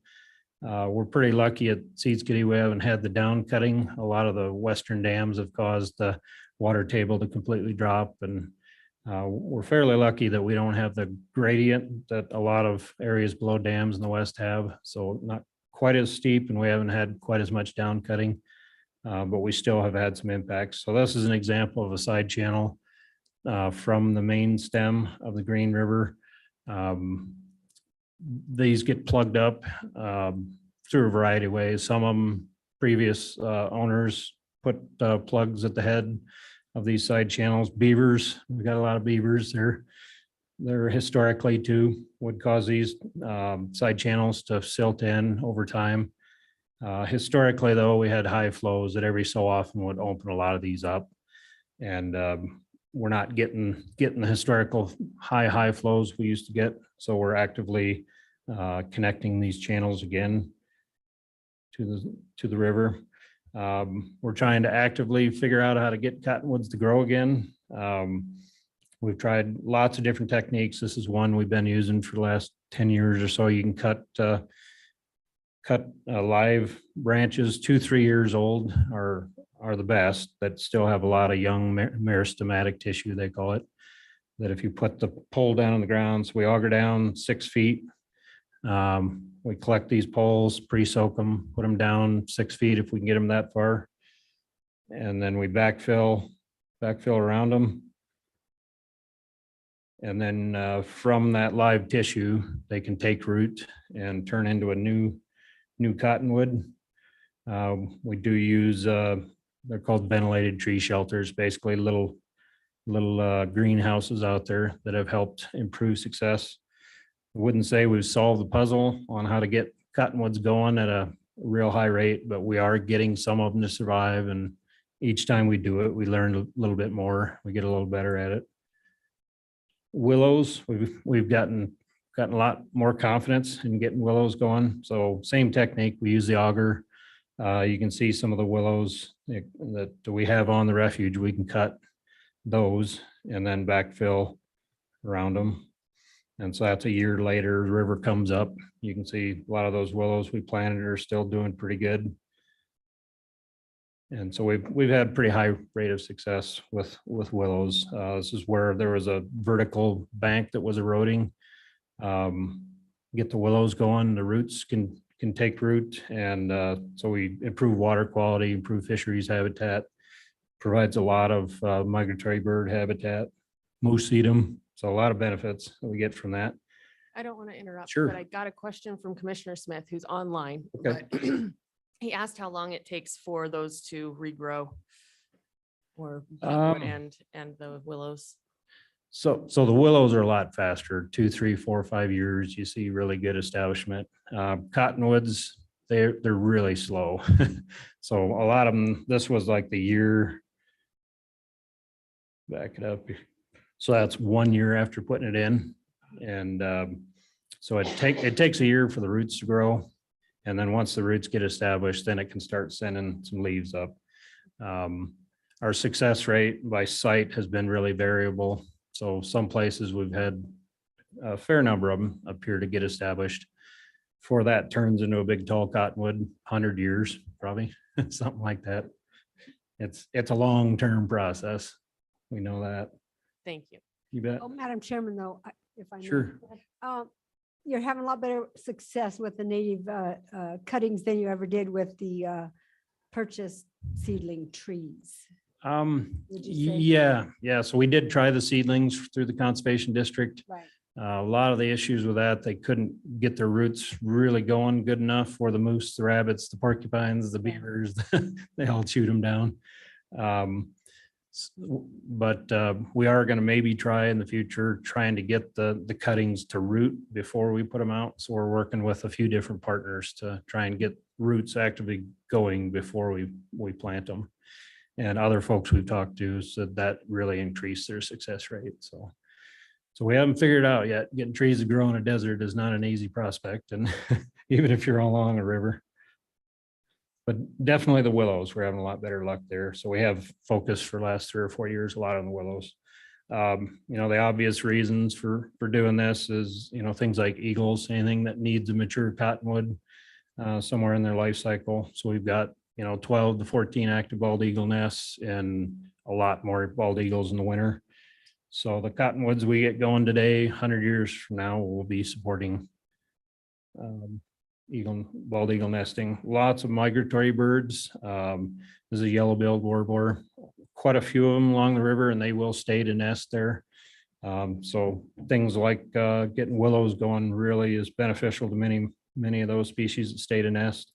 Western tanagers, they don't necessarily nest on Siskitti. We get a few, but most of them are migrating through.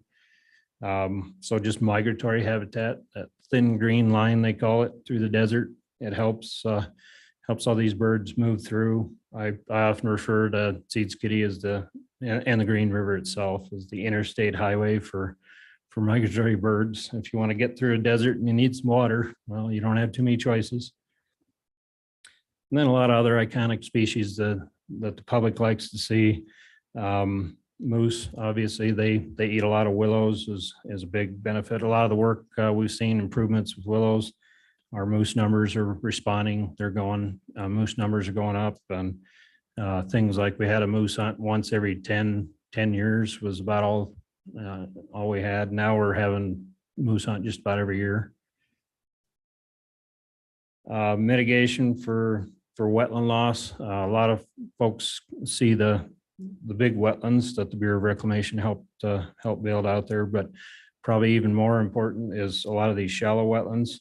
So that's just inches deep. We've been using prescribed grazing in the winter. That really helps us provide good habitat when we reflood it the following spring.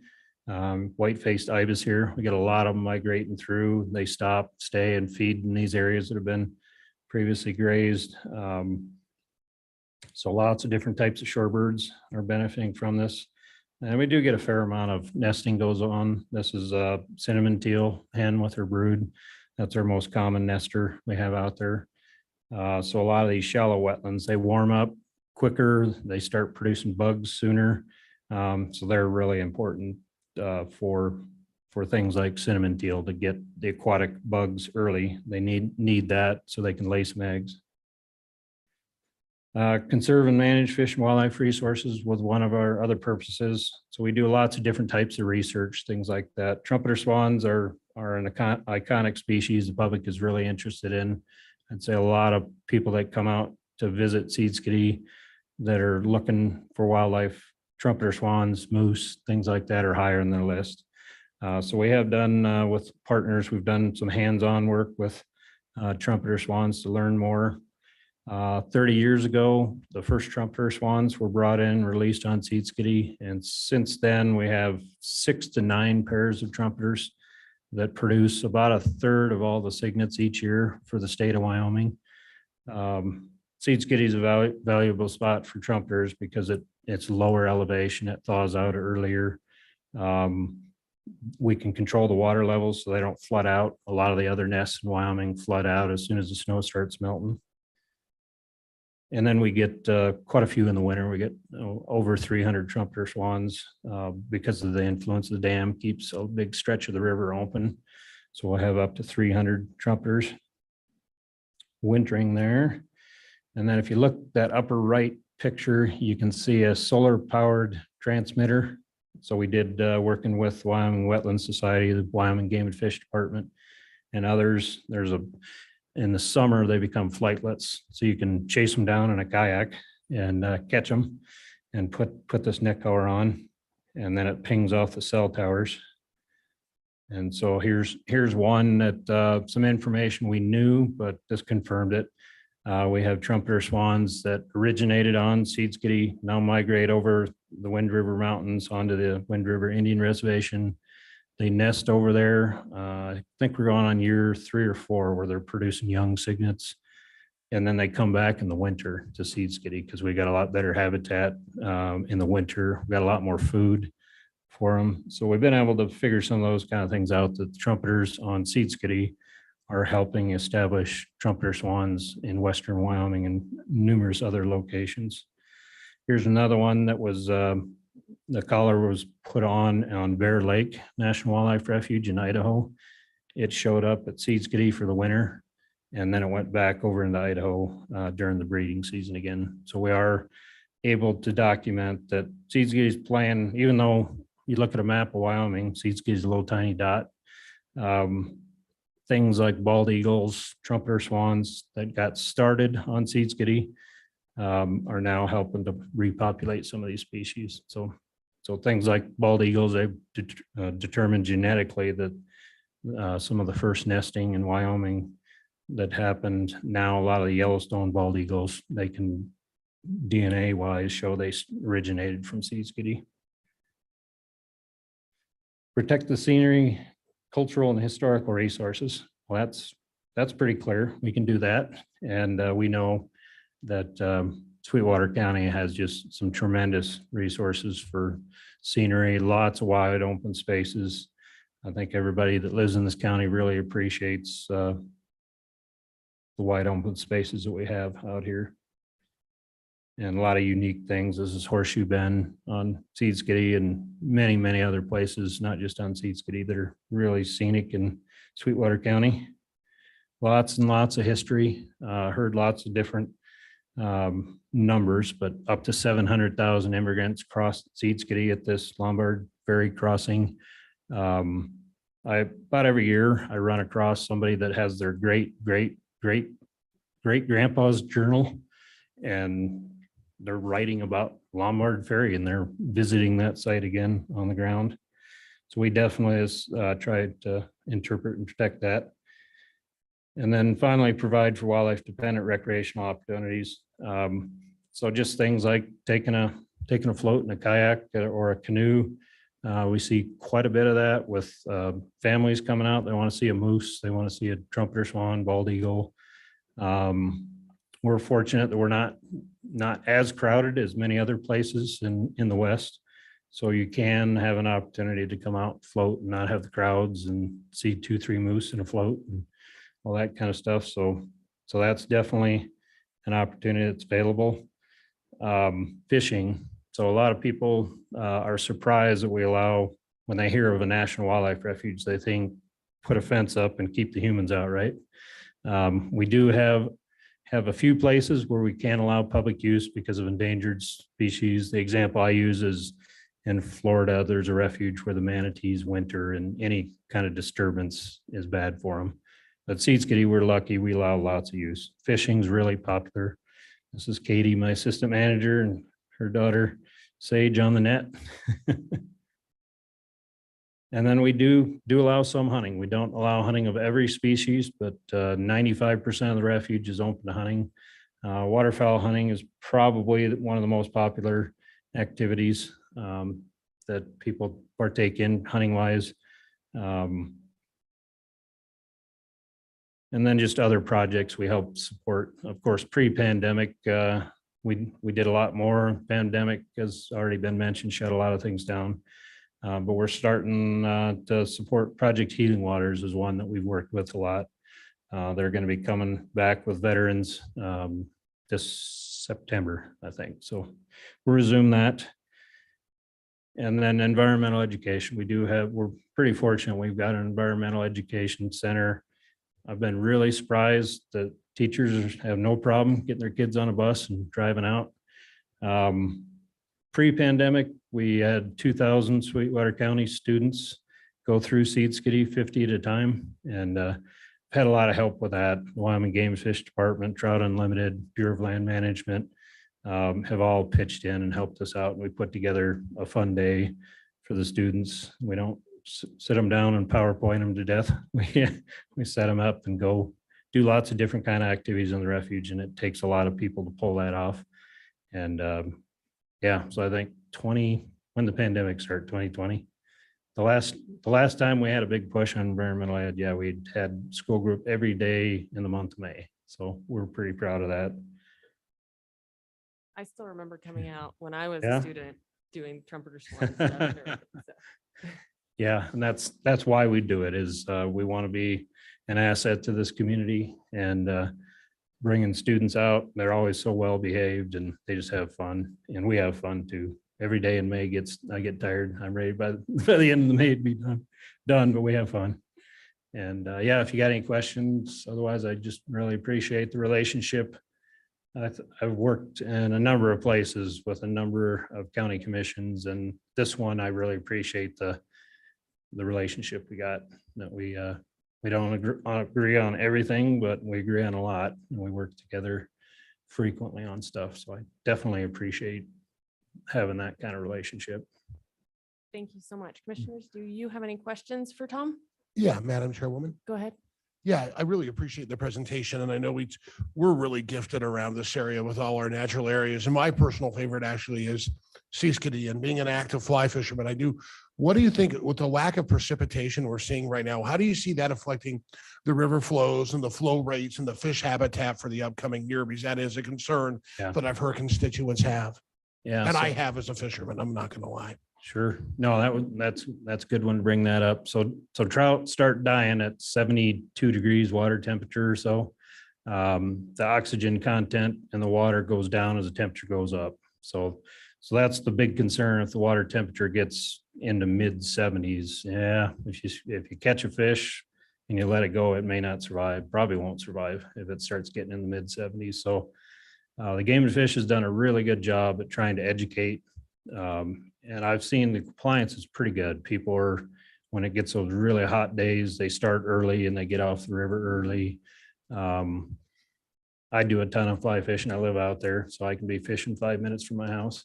And those big fish survived. I'm still catching lots of big fish. So that was good that we didn't have a problem last year. Could be a problem this year if we have low flows and high water temperatures. And just a lot of education. Like I said, Game and Fish, Trout Unlimited, others done a really good job of just saying, go fish in the mountains or go somewhere else so the water temperature comes down. And I did see that being effective. A lot of the fishermen went somewhere else for quite a while. But yeah, the dam only holds so much water. They'll probably be able to fill it. That's the nice part about Fontanelle is it's a small reservoir for a humongous watershed. So even in a low snow year, they can usually fill it. But if they have to start, if the runoff stops early, then the reservoir starts draining earlier. So a lot of years they got water still coming in pretty good till July or something. So if it stops flowing in, then yeah, the reservoir is going to drop a lot quicker. Temperature's going to go up quicker. So yeah, good question. That's something that just education, trying to educate people that, yeah, if you like these fish, want to catch them again, then maybe go to the mountains for a month or so and then come back. So did that answer? It does, thank you. Yeah. All right. Thank you so much. Thank you. We appreciate the innovative projects you've tried to undertake on that refuge too. Thank you. We will move on to the Ashley National Forest update.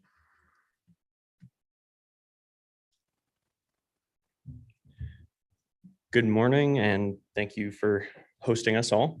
I'll try and work through a number of projects. Fantastic presentations by our other federal partners, and thank you for that context and its wonderful introduction to the multiple use objectives that the Forest Service also has. In the Ashley National Forest, we also have a national recreation area. So we get a little bit increased guidance and focus on serving recreation visitors and catering to that in that natural resource multiple use balance. Some project updates that we have. We've got 2 lands projects that are moving forward. We have all west fiber optic cable. My apologies. Can you hear me now? All right. All west fiber optic cable. That's going to run from Green River to Buckboard. That's scheduled for 2022. So we're anticipating that moving forward very soon. That's going to bring internet connection to that area. And then the second lands project is going to be Pacific Power. It's a soda ash mine linear right away. Going to run from Green River to Black's Fork Mine. So you're going to see the EIS and the public comment period for those 2 projects. Moving on to recreation projects, we've got a good relationship with the county, and thank you for that, wherein we maintain roads, and that's critical for recreation access, particularly around the National Recreation Area as people are getting to boat ramps. I recognize some challenges with boat ramps. Those are going to be hot button topics, and they're not going to be solved in a year, but I would love to get started on those. More on that in a second. But working with the county to grade roads and maintain that access is pretty critical. So we've got buckboard waterline infrastructure that's going to be addressed in our Great America Outdoors Act project. So that's that congressional funding effort that's being applied in you guys' backyard. So that's going to address some waterline infrastructure and challenges that a local business has. They operate under a permit on forest lands, and they operate one of the marinas that's in Sweetwater County. We also have noticed that Fire Hole boat ramp needs some repair, and it's worth noting the way that our funding works for recreation opportunities. We do have a RIA program on the reservoir. So we charge a fee, and those fees are able to go towards reinvestment in infrastructure, but we also pay for all of our maintenance and ongoing operations. So that's all of those core amenities get covered out of that recreation fund. And it's very appropriate to include infrastructure reinvestment. We do prefer to do that through grant applications, so where we'd leverage those funds. That's the intent of that program. It's to try and leverage that and bring value added when we're making infrastructure reinvestments. So that's how I'd like to address some of those infrastructure challenges. And that's not just in Sweetwater County, that's in the forest as a whole. And then moving into planning engagement, we've got a couple of noticeable efforts. So we've got the forest plan revision, which I believe you've been aware of, but we're going to be moving towards a more focused planning effort for the Flaming Gorge National Recreation Area itself. That plan will need to be updated. So the way that those work is you have, agency guidance, policy, national level influence. And then we have a forest designation, and that's the forest plan. And then underneath that, you have our Flaming Gorge Recreation Area Management Plan, and that speaks to a more specific geographic area and gives a little bit more detail on land management within that designation. And then we'll have another plan underneath that is not in the county, but just to give an idea of the model, we can have even more focused plans underneath that Flaming Gorge National Recreation Area Management Plan. And we do have one that's for the Green River below the dam. And that's a good example of that. So we're gonna have community engagement meetings. We've had 2 so far. We anticipate having another, and this is pre-NEPA community engagement. We wanna get really good communication, really good conversations, and a good understanding of the issues before we initiate that NEPA process. So that's what that purpose of those meetings are. And the important difference there is that there's going to become a point at which input becomes comment. And that has a specific difference under NEPA. But nonetheless, we want to understand the issues and maintain good community engagement. So I look forward to yours and the public's input on that process. In 2023, we're going to issue a new prospectus for concessionaire permit. And a concessionaire permit covers the business interest of providing recreation opportunity at campgrounds and picnic areas. So there's a permit that gets issued to an operator that would staff with hosts and provide a lot of that interaction and basic operation and maintenance of our campground facilities. So there will be a few of the locations in Sweetwater County that will be included in that prospectus. And they're a 5-year agreement, which with an option to extend up to 10 years. So that's something we anticipate being announced, requesting proposals for those business operators to make an offer. And then we've got fire and fuels. We don't have any prescribed burn projects proposed on Sweetwater County, but we do on the Daggett County side. So adjacent to your county, we've got some fuels efforts, and the name of the project is Ponderosa RX. And we also have limiting staffing issues on our fire organization, and that's a known concern. We're reorganizing our fire crews in order to best provide our coverage and fulfill our staffing plan on the district and the forest. So as you guys are working through approach to fire, we intend to meet you guys where you're at and be a good partner. We really value that relationship and look forward to continuing it. So that's my Cliff Notes summary, and I appreciate your time. Commissioners, any questions? Just commendation. We're excited that you're the acting ranger. Maybe we hope that you'll stay there. Thank you. Thank you so much for the update. We appreciate it. Absolutely. If you have any questions, feel free to follow up.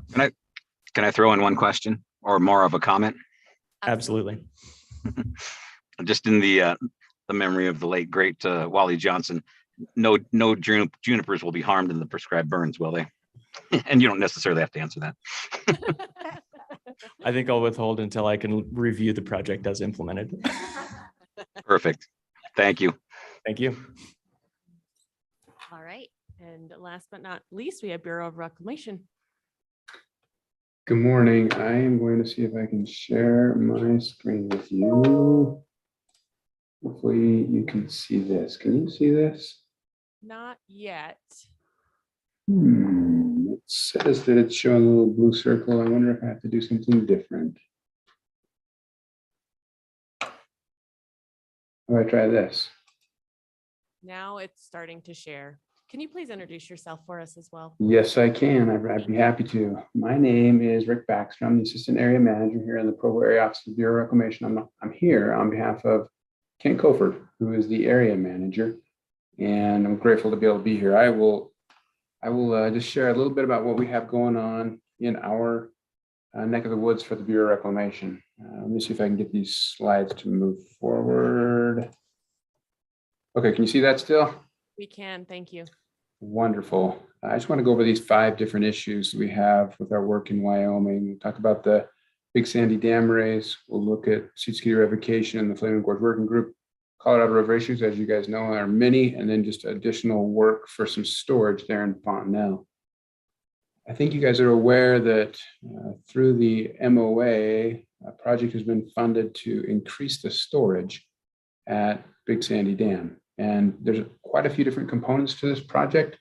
There's replacement of the headworks up there at the top of your picture, as you can see, and the replacing some drop structures, as well as a CB wall that will help prevent seepage out of the reservoir there in the middle of your screen. And then down towards the bottom, quite a few different things going on with some earthwork, some riprap, some tow drains, and then raising the spillway crest 5 feet. Just want to share a couple of pictures. If you haven't been out there recently, just share this one and another one of some riprap effort to protect the inside of the reservoir there. And then here's another picture of a tow drain going in. As you look down towards the very end down here, you can see this is where the spillway is at. This will help prevent seepage from causing any sort of impairment to the dam. So that's kind of what's going on right now with the actual construction. Here's our schedule. So you can see as I go through each of those different components, I won't read each one of them, but basically it's supposed to be done by the end of November. That's the completion date as of right now. And we're excited that we finally have gotten going on this after some of our issues. And Mary, you know some of these that we've been through that were pretty frustrating to us procedurally, but I think we're in a good spot and we're moving forward. The Siskitti land revocation between us and the BLM, you know this has been ongoing. We were very busy for a long time and held on to this for the last bunch of months. In the last couple months, we now have this back to the BLM, and I guess the person who's going to switch out for Keisha, Clay, will be taking this to see if we can move this forward to finalize this during this calendar year. We're hoping in 2022, which would be really nice to have it. Very long project, get these lands back to the BLM, and you can see where those lands are in that checkerboard pattern there. Now, one of the reasons I'm not there in person, and I apologize for that, is that I was trying to keep tabs on the Flaming Gorge Working Group meeting. If maybe some of you have been to this meeting before, some of you maybe haven't, but this is sort of our living, breathing NEPA process for operations at Flaming Gorge Dam. And I won't go through all those bullets, but we've established a situation where we have been now 3 meetings instead of 2 to try to be as transparent as we can with what's going on at the dam. One of the things we're trying to do is balance all the different needs, wants, and desires. Now, one thing that's been thrown on top, and I'll address this in the next slide, is, of course, drought. We know that the Colorado River issues are significant. I know your state knows this, and we've met with them in different fronts on this.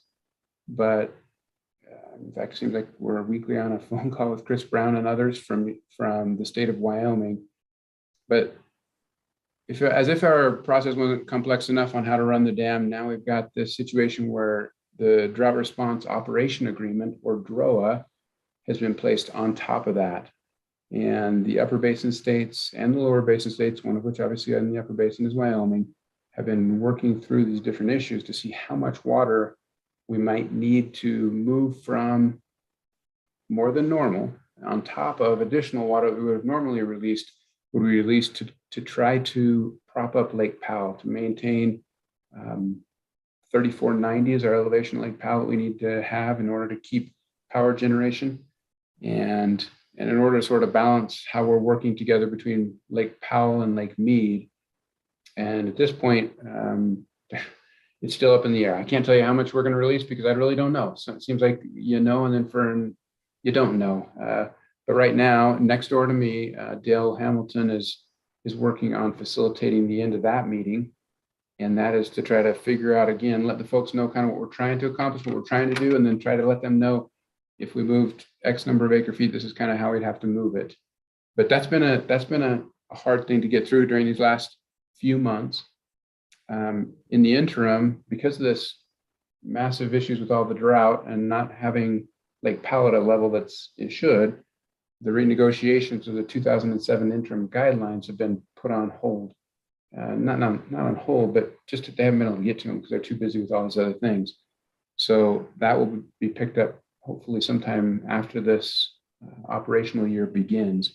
But this is a significant issue for our regional office as well as for Provo, as we've helped in that effort. You're also aware that, and this is more or less my last slide, and that's that we've been working together with your state and with Chris Brown and others from the Development Commission to see if there's a way we can possibly enter into a contract for additional storage of water that's being held currently as system water in Fontenelle Reservoir. The state of Wyoming has quite a bit of water already there, and has it under contract, but right now we're looking for ways that they could potentially enter into a contract with Reclamation to make use of additional acre feet of water below the current level. So that is my very quick update, and I'd be happy to take any questions if you have any. Thank you, Rick. Commissioners, are there any questions?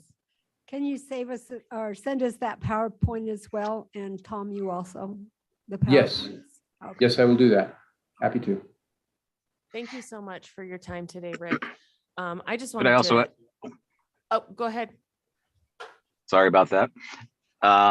How's the work on the dam going to affect, or has it affected the flows? Yeah, we've got to draw that reservoir. You're talking about Big Sandy, right? Correct. Yeah, that's got to be drawn down in order to be able to work on the structure eventually, and so those will be reduced. And we've got to get down to a level to where we can get down there and do work in the dry, and so there's going to be not a lot of water coming through in the near future. So it's going to be an impact. We recognize that we have to get it done at some point. Hoping to be able to get it done on schedule or ahead of schedule.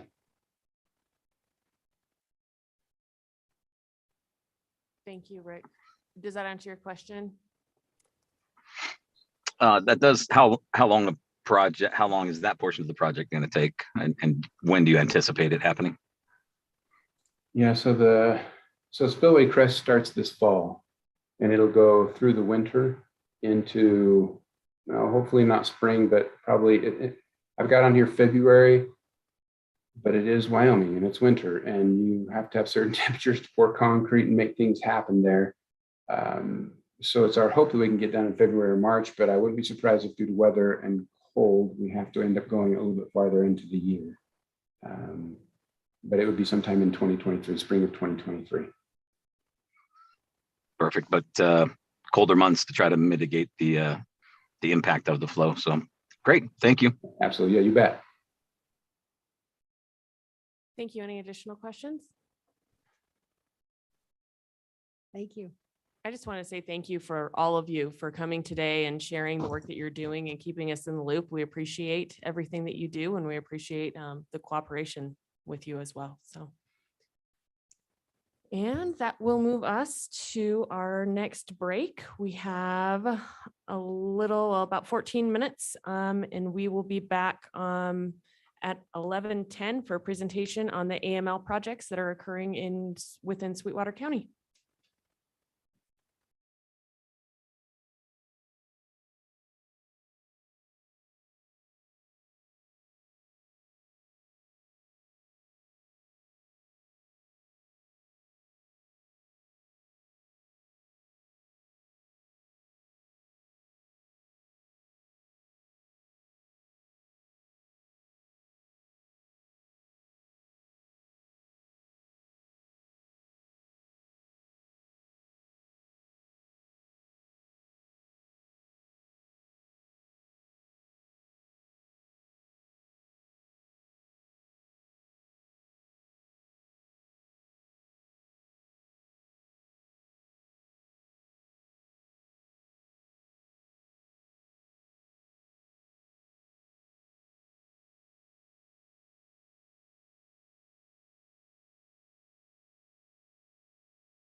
Alrighty. All right, we are back from a break and we are going to move into tab Q, presentation about AML projects that are occurring within Sweetwater County for 2022. We have David Pendleton here. Welcome. Welcome. Thank you. I'm Dave Pendleton with the Wyoming Abandoned Minelands Fund or program. We do mitigation, and done mitigation of abandoned minelands in Sweetwater County and throughout the entire state for many years. You may have heard this or not, but the program was SMACR was reauthorized by Congress at a reduced rate for the next 13 years. And an additional amount of money was put into the trust fund, the AML trust fund. And Wyoming will be getting a distribution of about $9.5 million a year out of that. So what we're going to do today is we've got our consultant here that takes care of a lot of the work here in Sweetwater County, and I'd like to introduce them to give a little presentation of what we've done in the past and what we're planning this year and into the future. Sounds good. Thank you.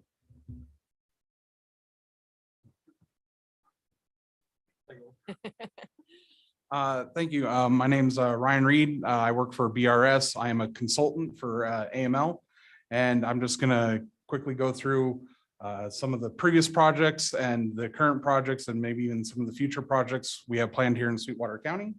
Here's a photograph here. We did some work in front of the Head Start School in Rock Springs, and that is a contractor there with their drill rig working in the street, and we got the school kids going between the school and the park there. So the project manager for the drilling and grouting projects that we've been working on currently is Mila Brown. And that's with us at BRS Engineering. We also work with Western engineers and geologists. Oh, yeah. Yeah, Rob's got a printout, so you can doodle on them if you want. Other projects we have ongoing in Sweetwater County is the G2 mine fires, and the project manager for that is Brett, and we are also the consulting engineers on that. And of course, Dave Pendleton's the program manager at AML.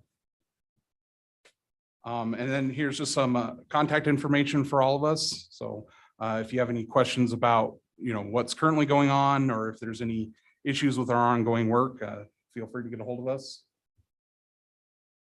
Just quick overview of Sweetwater County. There's over 120 known historic mine sites with a cumulative total of 20,000 acres impacted by abandoned underground coal mines. So quite substantial. A lot of the biggest focused areas are Rock Springs and North Rock Springs and South Rock Springs, but there's also stuff over in Superior. So just real quick, some of the work that's been done in the past is we've done geomorphic drainage stabilization in Superior and Lion Coal. And that's to stabilize the ground and make sure that the channels don't further erode into these big vertical erosion features. There's ongoing mine fires at Reliance and Rock Springs and north as well of Rock Springs. There's been numerous earthwork mitigation projects, closing portals, subsidence, and other features associated with these underground mine workings. And then primarily what we're doing a lot of work on today is drilling and grouting, which is what I oversee. And there's a photo of us drilling and grouting in Rock Springs. So again, historically with the Sweetwater County earthworks projects, we've closed literally thousands of features over the years. And it's also an ongoing maintenance project for us. New features are popping up all the time, and we're out there taking care of those as well. That's exactly what this is. So since 2015 to present, we've completed 17 statewide construction projects. One of them included the Lion Coal project. And it was an emergency action as we discovered a shaft while we were working. So that was quite exciting. And there's a whole video on YouTube that you can watch, and it's definitely worth a watch. It's very exciting. But Upcoming for this year is we do have a subsidence from a shaft at the Rock Springs #9 mine that's north of Rock Springs. And that's on Aggie grazing property. There's a subsidence that's forming right now at the Vale opening that's south of Rock Springs.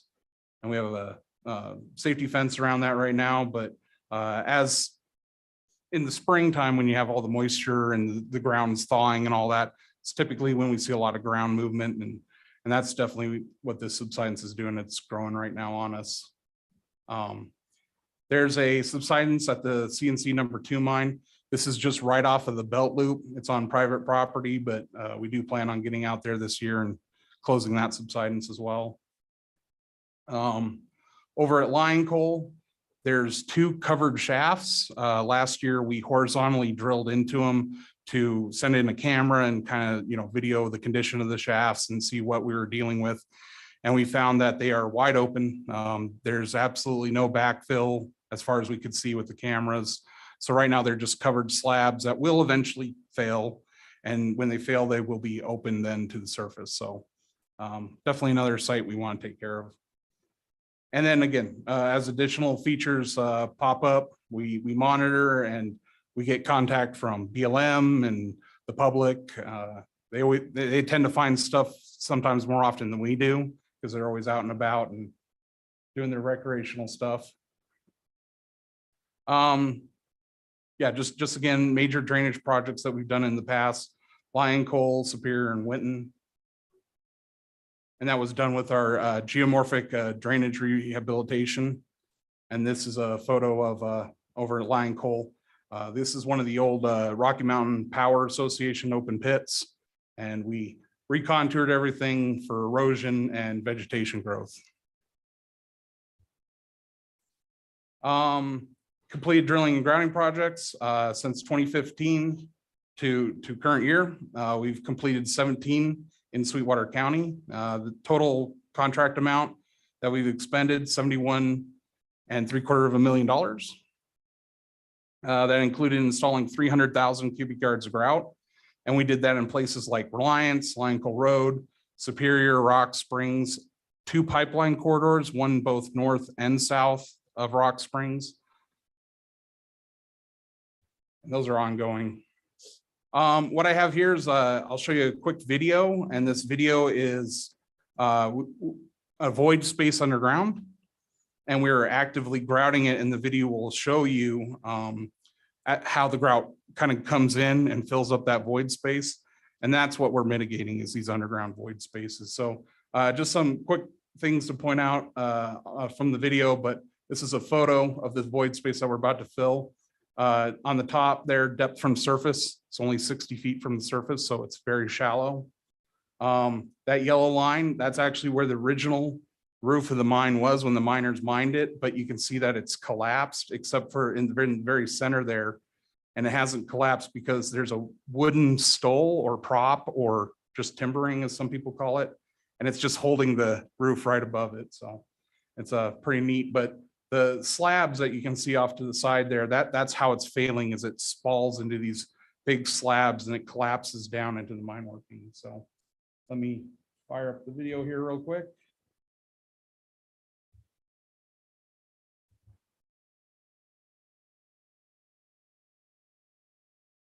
So this video is really sped up, and that's because these grouting operations take days, sometimes even in excess of weeks, because of the amount of void space it takes to fill the volume. If we're doing like some of these holes have taken well over 1,000 cubic yards of grout in a single hole. And we've done that sometimes next to people's residences and structures.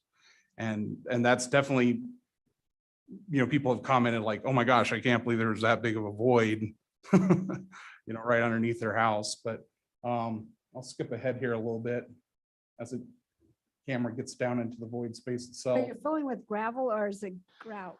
So what we fill it with is what we call grout, and it's a mixture of sand, cement, fly ash, and water. Recently, we've been experimenting with some alternative mixtures, which include perlite, which is a product actually available here in Green River. There's a perlite facility. But we've also tested other things like Z-Lite, and we try and also look at removing waste material in the past. So anything that's a byproduct from current manufactured goods, we try to see if we can use that as a backfill material as well, because it kind of gets two birds with one stone done. We're getting rid of a waste material and we're filling these underground mine voids. So what you can see moving into frame here is that grout material getting pushed in.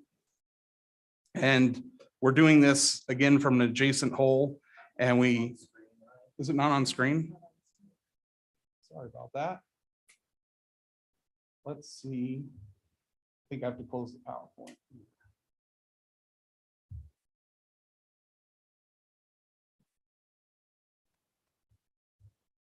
There we go. Sorry about that. So yeah, as you can see here, this is the grout being pushed in. We use concrete pumps to push it in under pressure, and that's how you get it to fill these voids.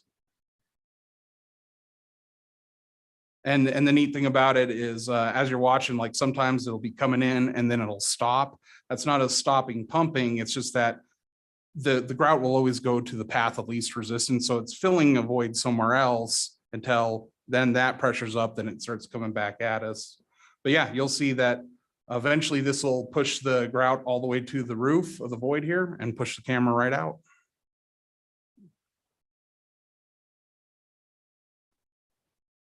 And this hole, for example, total grout volume that we installed was just around 300 cubic yards of grout. So that's 30 truckloads.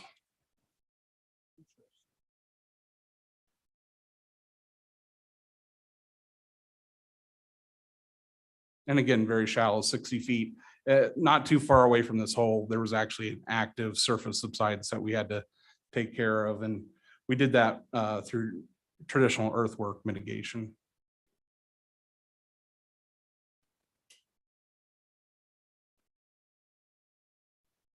Yep, almost done here, but again, like it stops, but it'll resume and keep coming our way. It's just finding another path. We don't grout everywhere, just under critical infrastructure. Right. So in this case, above this void space is actually gas pipelines.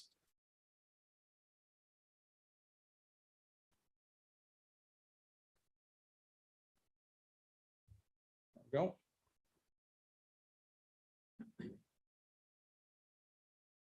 Just a real quick overview. This is Eastern Alliance. We just completed the last phase out there.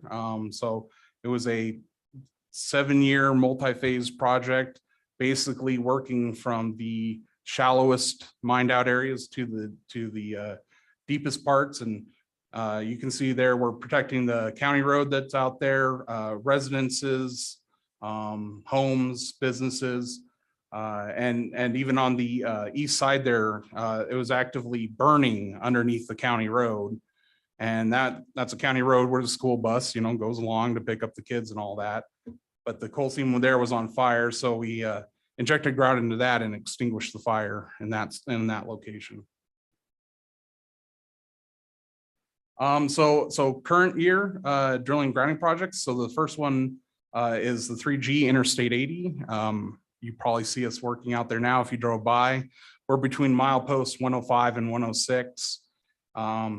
Nucor's the contractor, and we're out there injecting grout into three separate coal mines, 3 separate coal seams along that single mile stretch there. So protecting the interstate, and yeah, there's all our drill holes and the areas we'll be working in, and we're going to try and get that done this year is the goal.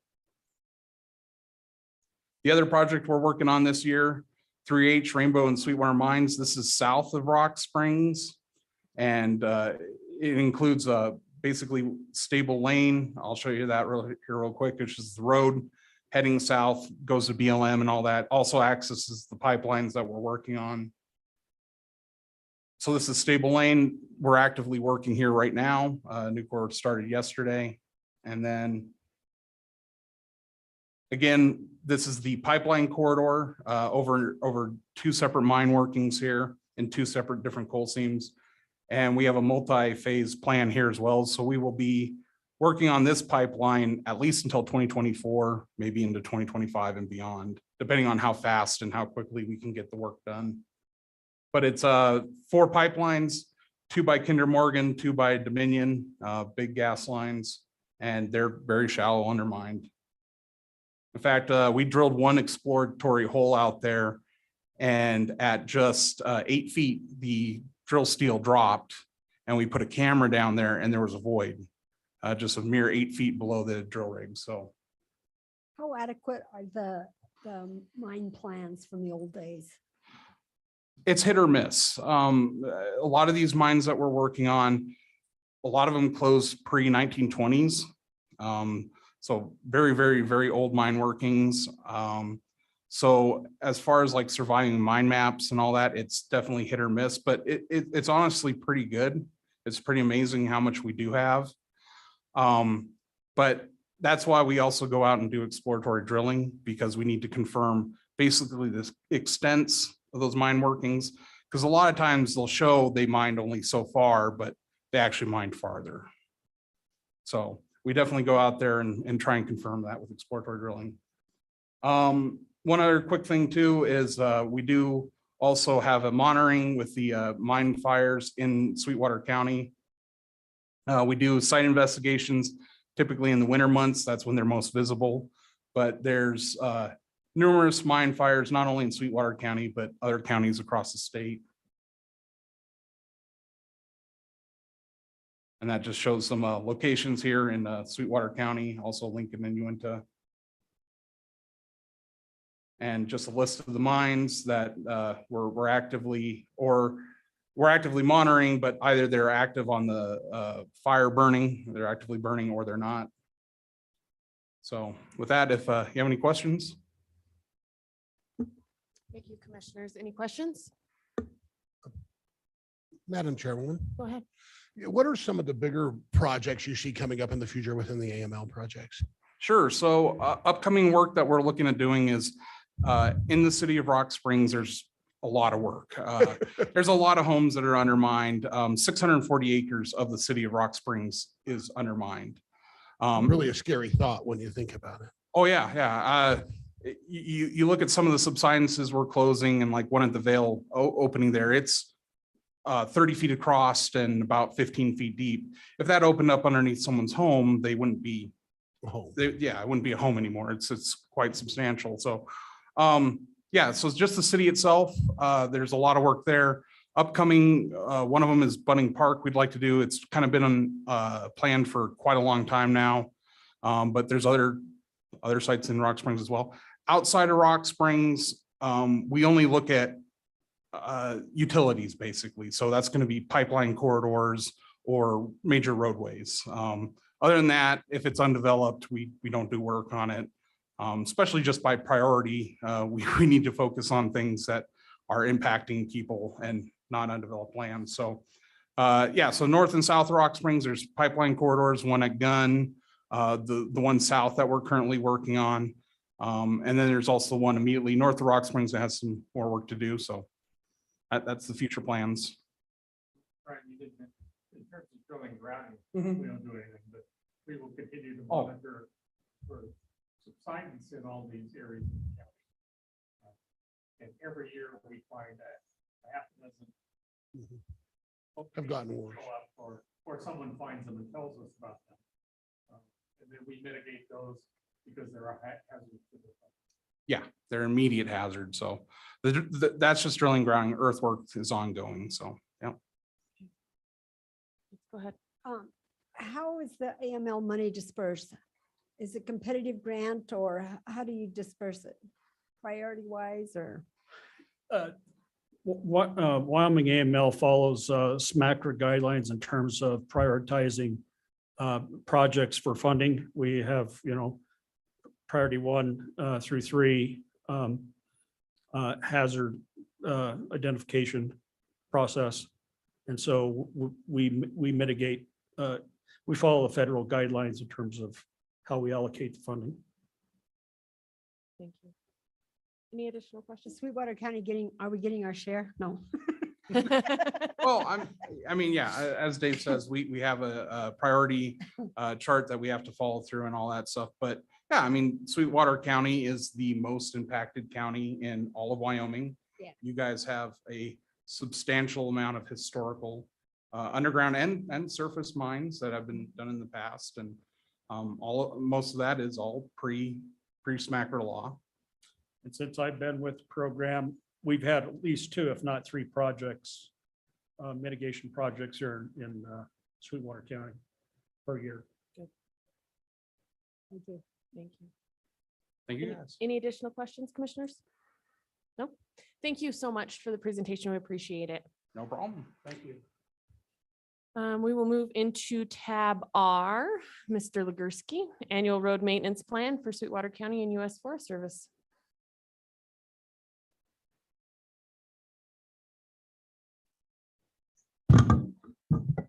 Sorry. Just so you guys know, AML works really close with us all the time on everything. So I'm glad you guys are almost done with Reliance. Okay, good. That means I can start on the county road out there then. So anyway, tab our annual road maintenance plan for the US or Ashley National Forest. This is something that's typically done. We have our meeting in January, February, and go through all the roads that we have to maintain, that they maintain and we maintain, and kind of share responsibility all the way around the gorge. It's done every year, so it's a pretty basic document. The non-cash contribution, everything like that, don't even bother looking at it because it's not real. We tried to get them to raise their rates and everything, and they won't. So it is what it is. But these are our continued roads, you know, all the boat docks, all the fishing spots, everything all the way around the gorge, from Manila all the way up here, and from on the west side, and then on the east side, all the way from the Utah state line up to Firehole. Thank you. Commissioners, questions for Mr. Legursky? Yes. Go ahead. Has the Forest Service put in for repair? I mean, not just regular maintenance, but for any of that Great American Infrastructure money to do major work on any of those roads? Not that I know of. They're hoping to get their portable rock crusher in to help with the Lost Dog Road, because that is, if you've been down Lost Dog Road, it has a lot of shelf rock and stuff like that that we just can't blade off the road anymore. We can't rip physically. So they're going to hopefully bring in their portable rock crusher, but that is the only thing I know of. Any more?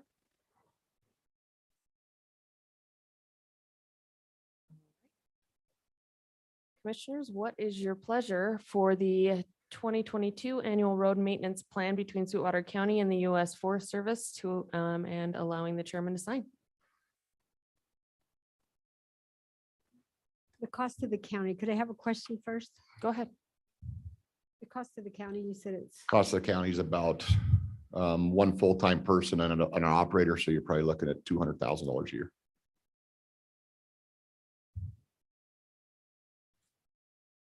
Madam Chairman, I would make the motion to sign, have the chairman sign the annual road maintenance plan with Sweetwater between Sweetwater County and Ashley National Forest. And it is for the Flaming Gorge National Recreation Area, isn't it? It's what's for the whole Ashley Forest, but specifically around Flaming Gorge National Recreation Area. Well, you don't do roads in Utah, right? Okay. So I make the motion. We have a motion. Do we have a second? I'll second. Any further discussion? All those in favor signify by aye. Aye. Aye. Any opposed? Thank you. Next, we have the approval of right-of-way grant application for County Road 124. Mr. Legursky. So what this is a road that was given to us by the Department of the Interior back in the 1950s. In the 1990s, one of the ranchers actually put a center pivot sprinkler over the road. It's very seldom used. Hardly anybody uses it. It became aware to us that this road was actually landlocking a person out. So we're trying to get agreements through everybody and working with the landowner that has a center pivot. The road was in a bad location. It went basically split his 40 acres in 2/3 into a third and a third. So we're trying to move it to the north side of his. We're dealing with him on trying to get right of ways. However, the Bureau of Reclamation, we have to go on their land to get actually down to where the existing road was. because we have to move it. So we're trying to apply for this. It's about a 4 to 6 month process through the BOR. So I'd like to get this started first and then keep dealing with the landowners. Sounds good. Commissioners, any questions? Hearing none. What is your pleasure? Madam Chairwoman, Go ahead. I'd like to make a motion to approve the application for a right-of-way grant from the Bureau of Reclamation for County Road number 124 Eden East Second North, and allow the chairman to sign all necessary documents. Have a motion. Do we have a second? I'll second. Any discussion? All those in favor signify by aye. Aye. Aye. Any opposed? Thank you. And next we have tab T, request to replace a damaged trailer. Do we have Marty? Yep, Yeah, Marty. should be on there. Yeah. Marty's You don't on want as her to come well. over. I'd love to see Marty. They're being rude to me, Commissioner. Oh, okay. Doing All a very right. wide interpretation. Thank you, Madam Chairman, County Commissioners. In November, in fact, on November 3rd of 2021, as some of you may recall, the Sheriff's Department, the Wyoming Highway Patrol were involved in a high-speed chase on Interstate 80. The suspect in that chase ultimately slammed into the back of our road and bridge belly dump near Cruel Jacks. The accident was in excess of 100 miles an hour when contacted the vehicle. It knocked the rear axle out from under the trailer, bent the frame, broke some of the shackles and mounts. So when it was quite an ordeal to get the trailer to Floyd's for repair. In short, the trailer is totaled based on its age and the cost to repair the trailer. We sent the information regarding the accident to the Wyoming Association of Risk Management. That's who we insure our property through. And we also submitted a claim. This was sort of a complex case. The driver was a rented vehicle. And the driver of the vehicle was not the person who rented it. So we have a claim with the person who rented it, of course, in another state, very complicated. I don't know what's going to come of that. But we submitted the claim also to WARM so that we could address the trailer issue. And obviously, if there's a successful claim, they'll subrogate with the person that rented the car and his insurance. We do have a pending claim with them. So in order to determine a replacement cost value, and just to remind everybody, for vehicles that are less than 10 years, we have full replacement value. This one was over 10 years, so we get 50% of the replacement value. You should have a memo in front of you that kind of summarizes the financial implications. So the trailer, the lowest price bid that we were able to receive was $54,460. That's for a trailer at Floyd's Truck Center here. So the 50% of the replacement value would be $27,230. That's been confirmed with WARM. And then we have a $5,000 deductible, which would result in approximately $22,230 in revenue from the insurance proceeds.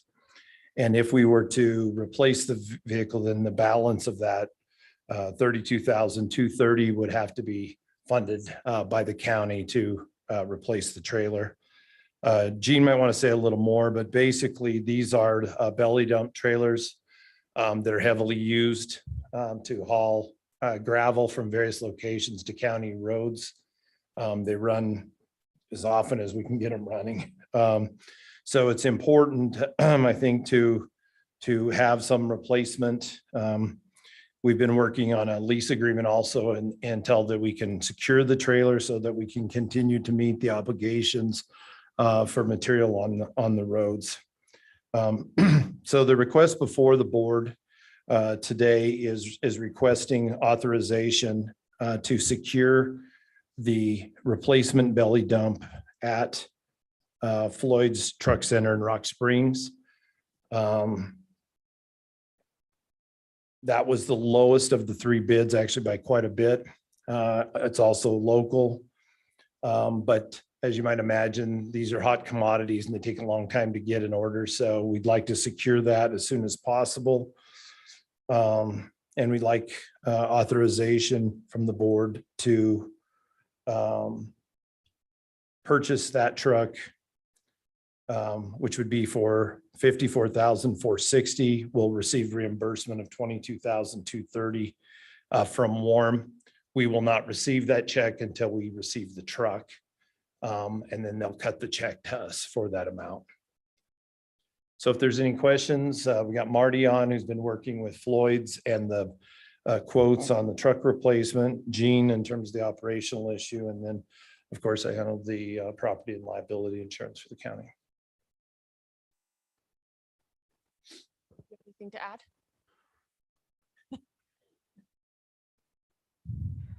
Not really, but as you imagine, if you take 1/6 of our trailers away, it's kind of hard to run material. You're almost down 20%. So we really need this back. However, we have to do it. I may have enough in my budget to cover the 32,600 or whatever it is out of repairs and maintenance. It will take a budget amendment to transfer it down to capital. But I don't want to say anything now until you guys tell me what fuel prices are going to do. So How long to because I'm get, over just a tiny bit of my fuel already. how long will it take to get this? It's there at their shop. So you can immediately, as soon as we Pretty much, authorize it, yeah. okay. Marnie, do you have anything to add? No, commissioners, I could elaborate a little bit. I spoke to Floyd's Trucking. They are actually gracious in holding the trailer for us until the 20th. So I told them if they would be willing to do that, that would be great until we got a definition from the board. So that trailer is readily available like today if the board approves it. Awesome, thank you. And can you repeat just so that in a motion, we have the right numbers? The total is 54,460? That's correct. 54,460. That's the replacement cost of the trailer. Okay. And then the reimbursement amount would be 22,230? That's correct, from Warm. Mhm. And the difference, which would be the net cost to the county, would be 32,230. Awesome, thank you. Are there any additional questions or comments from the commission? Hearing none, what is your pleasure on replacing the, Madam Chairwoman, go ahead. I'd like to make a motion to replace the damaged trailer as presented from Floyd's Truck Center. For a total cost of $54,460 with a county cost of $32,230 after reimbursement for Warm. Thank you. Do we have a second? I would second. Any comments? Hearing none, all those in favor indicate by saying aye. Aye. Aye. Aye. Any opposed? Awesome. Thank you. We are now into a break. Trying to think. And we're a little bit ahead of schedule.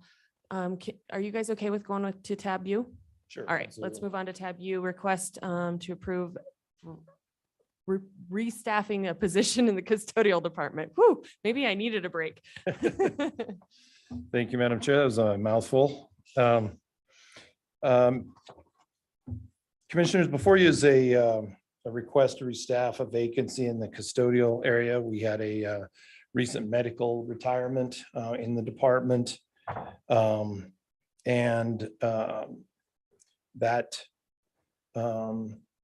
vacancy, it will occur on the 26th, April 26th will be the last day of employment for that individual.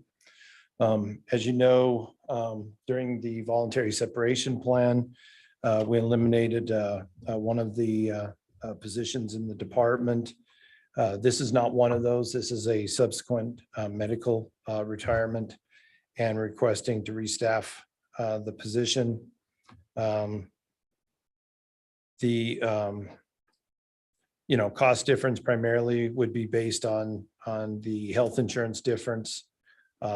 It's possible that somebody could move in at this eventually a step 5, but we don't expect that. But the worst case scenario would be the cost difference indicated on the summary for this position. Anything to add? No? Okay. Any questions, commissioners? No. What is your pleasure on the request to restaff the position full-time with benefits? Madam Chairman, I would make a motion to restaff the position in the custodial department. Is that effective as soon as you can hire someone? Is that Yeah. ASAP? Okay. And authorize chairman to sign? And authorize chairman to sign? Do I have a second? Second. Any discussion? All those in favor indicate by aye. Aye. Aye. Any opposed? Thank you. We will move on to tab V. Restaffing the vacant position in the county attorney's office. Mr. McLean. Thank you, Madam Chair, County Commissioners. We had a resignation in the county attorney's office. One of the attorneys moved on to another position. And basically before you is a request to restaff that position. We expect something similar to the person that was in the office. Then any cost differences would be based on the health insurance elections for that position. Do you have anything to add? Yeah, just a couple. This is the third attorney in about as many years that went to private practice or out of state to another job. We plan on keeping it open. There's 7 openings right now in the state with prosecutor offices, and they're not getting filled. It's kind of the issue that I brought up before. Hopefully something pops up with the new graduates, but we don't know if they pass the bar until October or the end of September, October. So this position may not be filled till then, unless something comes along that, falls in our lap. We've been lucky in filling positions that way. So if something pops up, but we don't probably plan on doing any advertising on it till like July. Sounds good. Commissioners, any questions? What is your pleasure on restaffing the deputy county attorney position as presented? Madam Chairwoman, Go ahead. I'd like to make a motion to restaff the deputy county attorney position as presented and allow the chairman to sign all necessary documentation. We have a motion? Do we have a second? Madam Chairman, I will second the motion. Thank you. Any discussion? Hearing none, all those in favor indicate by saying aye. Aye. Aye. Any opposed? Thank you.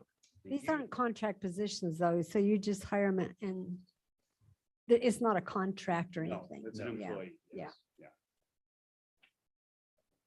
Thank you. Thank y'all. Thank you. We will move on to tab W, which is the request for approval of the UMR 2022 financial review and terms amendment. Mr. McLean.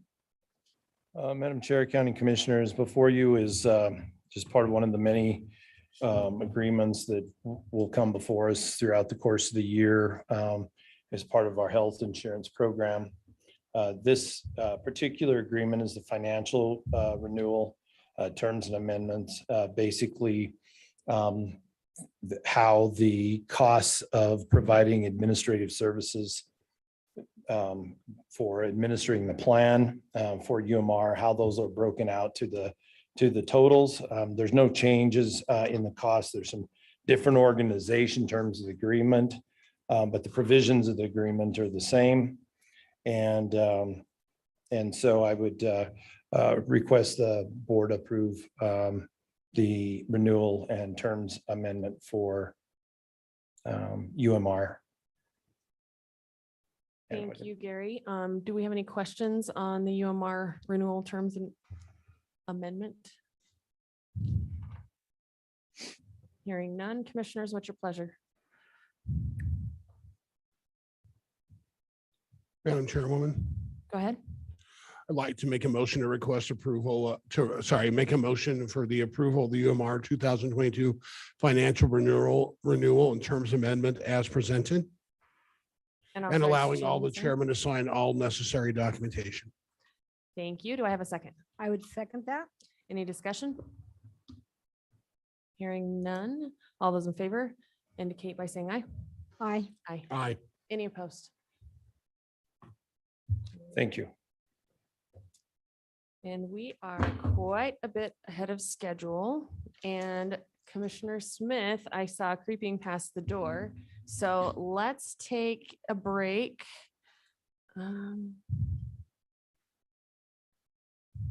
Let's take a 30-minute break.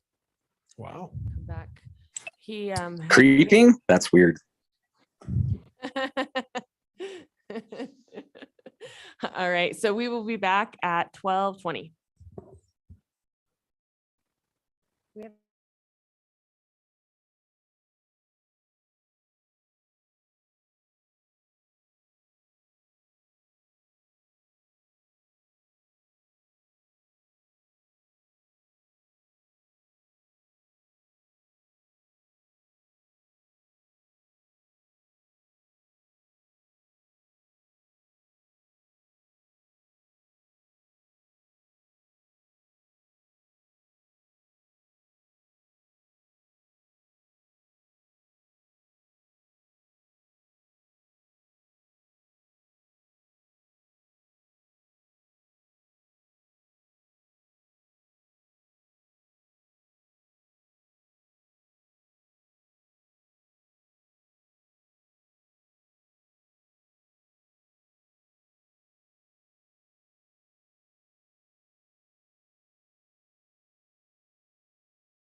Welcome back. We'll call this meeting of the Board of County Commissioners back to order. Thank you for a break there, and thank you for the help this morning and covering while I was elsewhere. And all appeared to go well as I listened and watched and tried to participate here and there. So I understand we are on tab X, 2023 budget requests filing, and we have Bonnie Berry with us. Tell us a story. Good afternoon, Chairman and Commissioners. Here's the story. State Statute 16-4-104 says on or before May 15th, the budget officer shall prepare a requested budget for each fund and file the requested budget with the governing body. So what we are doing today is we are filing that requested budget with the governing body. So this is just per state statute. In your packet, there was a request, or there was a list. It says fiscal year 23 budget requests. So these are the requests that were received from the departments, outside agencies, component units, and the other funds. So that list is simply just fulfilling this state statute. It's not for comparative purposes, it's just for the state statute. So fair enough. Information will come later. But all I'm asking today is that you accept the filing of the budget requests. Questions for Ms. Berry? Oh, it's your pleasure. Mr. Chairman, Yes. I'll make a motion to accept the budget filing requests as presented. Thank you. We have a motion. Do we have a second? Second. Motion and a second. Any discussion? All those in favor say aye. Aye. Any opposed? Thank you. Thank you, Chairman and Fairly Commissioners. painless. Yes. Tab Y, State Forestry Fire Memorandum of Understanding. Commissioner Toman. I would make a motion to, Oh, what? Hold on a second. Why don't you tell us about it first before you make a motion? okay. Thank you. Have it in your packet. It's 23 pages long, and We don't need all of that. if Mr. De Leon could comment a little bit of how it compares to future, past years. Yes, this is essentially the cost, the AOP, the cost share agreement for fire suppression between the federal agencies, including BLM, forestry, and a few others, the local agencies, which of course include the district, Green River, Rock Springs, Wamsutter, Granger, and other surrounding areas such as Lincoln County, Uena County, et cetera. It establishes a cost share. Obviously now would not be the time. This is due, I think, May 1st. So you would, for the costs are established in there. If those want to be discussed and developed, it would be done throughout the year versus now. The main, I guess, points that I would point out are that this agreement does specifically identify that the AOP recognizes agreements and MOUs between the entities establishing fire suppression. In other words, they recognize all local agreements. So as we have, the board establishes agreements with whether the district or Green River, those are recognized through the AOP. The other, I guess, important point that would need to be identified, and the cover letter does identify that it can be done at a later date, but they have points of contact and they have them currently blank. And so at some point in time, the board would have to identify the who would fill in that point of contact. But for now, what I think is being requested by Commissioner Toman would be a motion to approve the 2022 Wildland Fire AOP and for the chairman to sign any appropriate documents. And then when and if you want to identify who would be the points of contact, you can do that when you deem appropriate. Thank you. Excellent explanation. So Commissioner Tillman. Is it appropriate to make the motion now? I think to so, and then we can approve have the discussion afterwards. 2022 Wildland Fire AOP and authorize the chairman to sign point of contact to be determined soon. Be determined. Yeah, to be determined. Fair enough. We have a motion. Do we have a second? Second. We have a motion and a second. Any discussion? All those in favor say aye. Aye. Any opposed? Thank you. Tab Z, ratify the CLG comments on proposed rule to regulate hazardous air pollutant emissions from Commissioner Tillman as well. The letter is attached, is just ratifying the comment that has been submitted on our behalf through the Coalition of Local Governments. Mainly just protecting our rights under the hazardous air pollutant regulations. Thank you. Questions for Commissioner Tillman? I know we've seen this for a while, had it. So any questions at all? Then what's your pleasure? Mr. Chairman, Yes. I'll make a motion to ratify the CLG comments as presented. Thank you. We have a motion. Do we have a second? I would second that. We have a motion and a second. Any discussion? All those in favor say aye. Aye. Aye. Thank you. Any opposed? Roy with will you note that in the minutes? That was a enthusiastic aye by Roy. Emphatic. Emphatic. Thank you. I Note missed- that, please. That was Please an note that. enthusiastic aye. I missed it. Oh, We woke him or something. I don't know. Tab double Z or ZZ. Review of county board application, Commissioner Lloyd. Yeah, this will What's your be enthusiasm.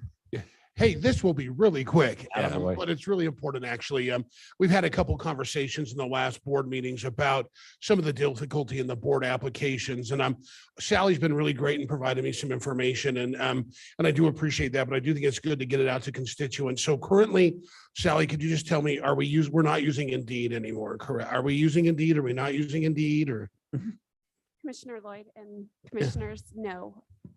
Ashley did share that Indeed is completely off the board Well, application. I can't hear you, Sally. Yes, it is completely off Okay. of the board application per Ashley Smith, our human resource specialist. Okay. And I know that we're working with, is it Granicus? We are looking at Granicus and possibly another company. Granicus will be coming during our first meeting in May to do a presentation for the commissioners to see the outline of board application process, agendas, minutes. They'll go over everything, even as far as videoing. Okay. And so currently someone can apply for a board just using our website, kind of the old school way we used to do it Correct. with the old school forms, correct? Yeah, not the old Yeah. school, but the The newer newer old forms, school. okay.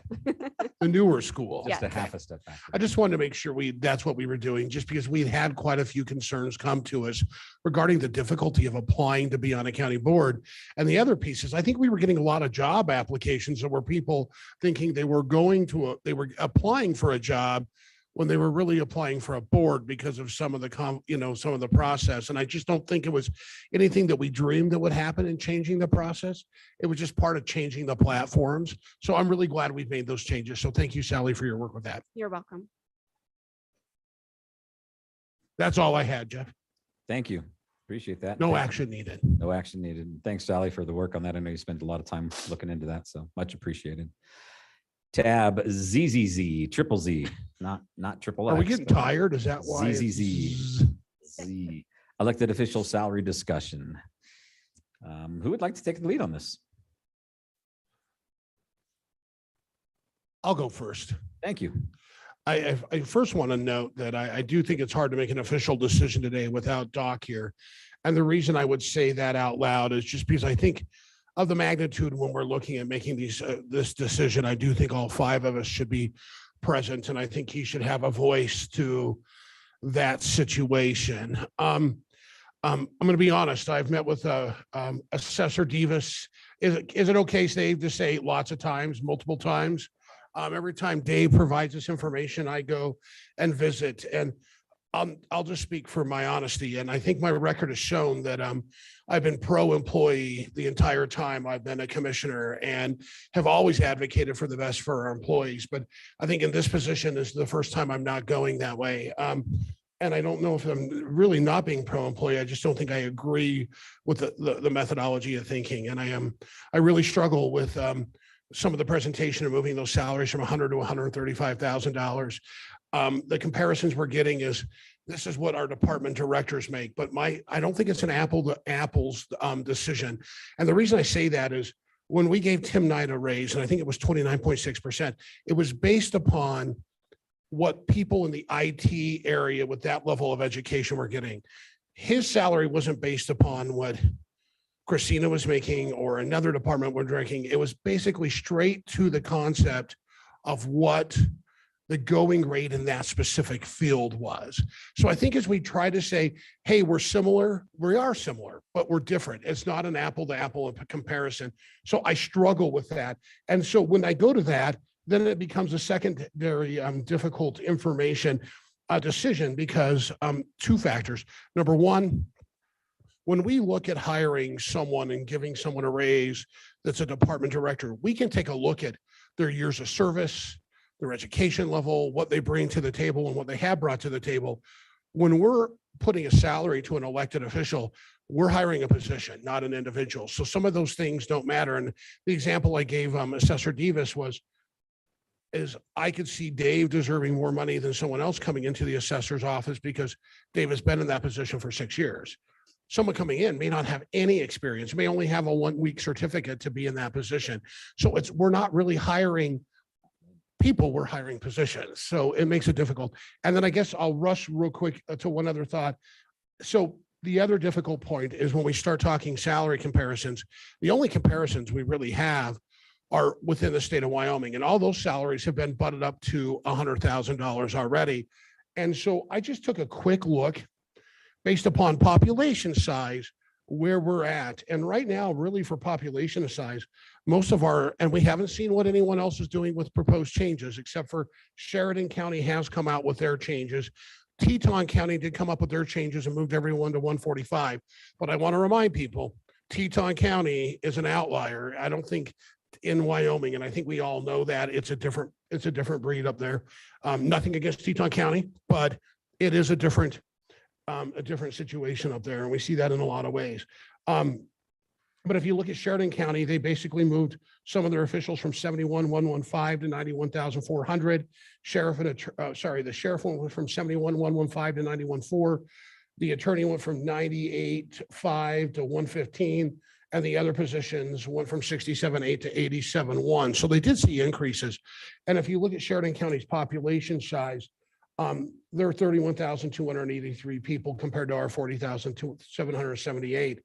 But if you look at even the three bigger counties than us, we're equal to what Campbell County is, but we already pay more than Natrona and Laramie. So I have a hard time really looking at that 135 number and that big jump for those departments. So I've already talked a lot, so I don't want to take all the time away.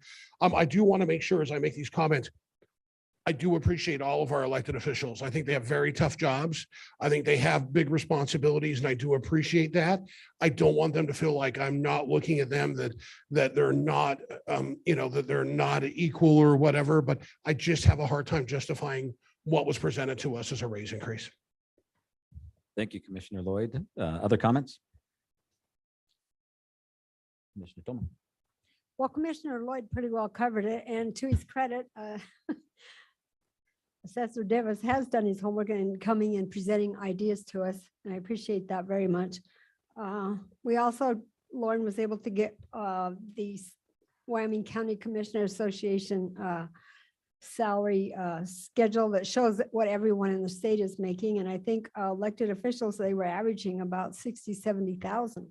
So because the legislature puts a cap on it, I just feel like Commissioner Lloyd, that it should never be a competition between what we hire county staff for and what elected people are getting. If the legislature really wanted to be fair, instead of telling counties how much to pay our elected officials, that should be up to each county based on what their income is.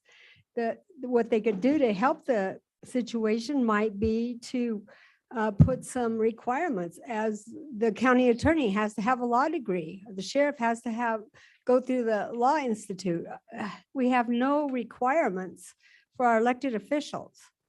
So based on that, I would say that we could maybe look at the cost of living, the COLA that we authorize for everyone else, but I just would not be able to justify a huge leap in elected official salary discussion, although it might really amp up the competition for the positions. If we jump the salaries, we're going to have a lot more candidates. But more candidates is, it needs to be based on something besides the legislature telling us what we should pay. And I know it's a constitutional issue, but I think it's something we need to visit with the legislature about. Thank you. Any other comments? Mr. Chairman. Yes. I have to echo what Commissioner Lloyd and Commissioner Tillman shared. I do think that it's important to look at some of the county attorney and the sheriff based off of the level of, I guess, requirements, their degrees that they're required to keep, and the fact that we have to be able to bring in and maintain employees underneath those positions that are required to maintain the health and safety of our community. So I think that that's a little bit of a different mentality for me. But I agree that a 6% COLA is something that I'm absolutely willing to look at for our elected officials.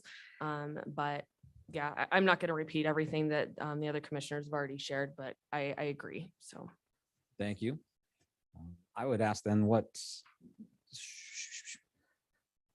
maybe Commissioner Lloyd, where would you like to go from here? Or is a 6% COLA, where do we? Yeah, Commissioner Smith, I think, Chairman Smith, I think two things. I also want to reiterate, one thing we haven't talked about was the commissioner salaries. And I want to make it very clear, I don't want to have any discussion about moving commissioner salaries. In fact, when we get to our budget, I'll recommend a 25% cut in commission salaries like I did last year. And I know it won't go, but I will be making that recommendation as I did last year. But with that being said, I want to make it clear to constituents that I don't think that's something we should consider whatsoever. And since we are talking elected officials, I think it would be good to work up some numbers, take a look at things. I'd like to see what maybe rolls in with some of the other counties in the next week or two, because we have until the 17th. And I do also think it's important to bring in former chairman, but Commissioner Wendling for his voice in this too, because I don't want to take his vote away on this subject, and I think it's an important subject. So I could look at, I've looked at a couple options. We have the 6% COLA. If you look at, since the elected officials have gotten a raise, there has been about 10.5% in COLAs provided to our employees and department heads at that point. That would be a talking point for me. But that's kind of where I sit, Jeff, but I think it's really hard to move forward without letting Commissioner Wendling have a voice to this too. Agree with that. Would you be willing then to bring forth a proposal at our next meeting of what you think should be done, or would you like? Yeah. Would you go with what you've just talked about with the COLA and everything, or what would you like?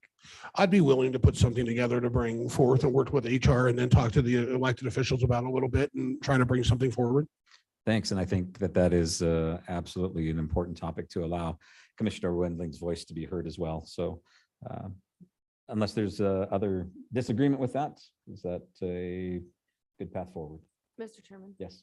I agree with having a few different options brought forward. I do want to state, and this is not particular to Commissioner Wendling, it's for all of us, but I do think that we have a habit of tabling things when not all 5 of us are here, and there's 5 of us for a reason. And I don't want us to get in the habit of tabling items just because somebody's not present.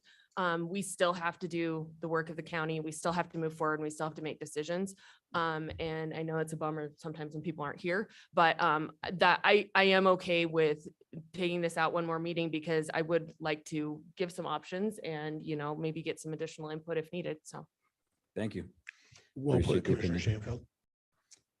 Excellent. Then we'll look for a few options at our next meeting. We'll put that on the agenda and we will move forward with it then. Excellent. Tab ZZ top. Ambulance discussion, ambulance service discussion. And we have a good crew here with us today representing ambulance. And so thanks for being here. What are you guys looking around for? I'm talking to you. It's all you. It's all you. Bailey, would you like to just reiterate and present to us where we are at with contract and all that? Thank you. Thanks for having us. We presented to the commissioners a few weeks ago as in regards to what we believe it will cost for a unified ambulance service. And we also submitted our budget request if the services were to stay separated as they are right now. So we presented that to the commissioners and the city council, various stakeholders, a couple times over the last 2 months. I think we've had a lot of really healthy discussions as far as making sure that everybody's on the same page and moving forward. So Castle Rock, we feel as comfortable, I think, as we can at this point, as far as letting you know what the maximum amount is that we feel would be fair for the commissioners to help support EMS services in the community. We are having conversations with our attorney now.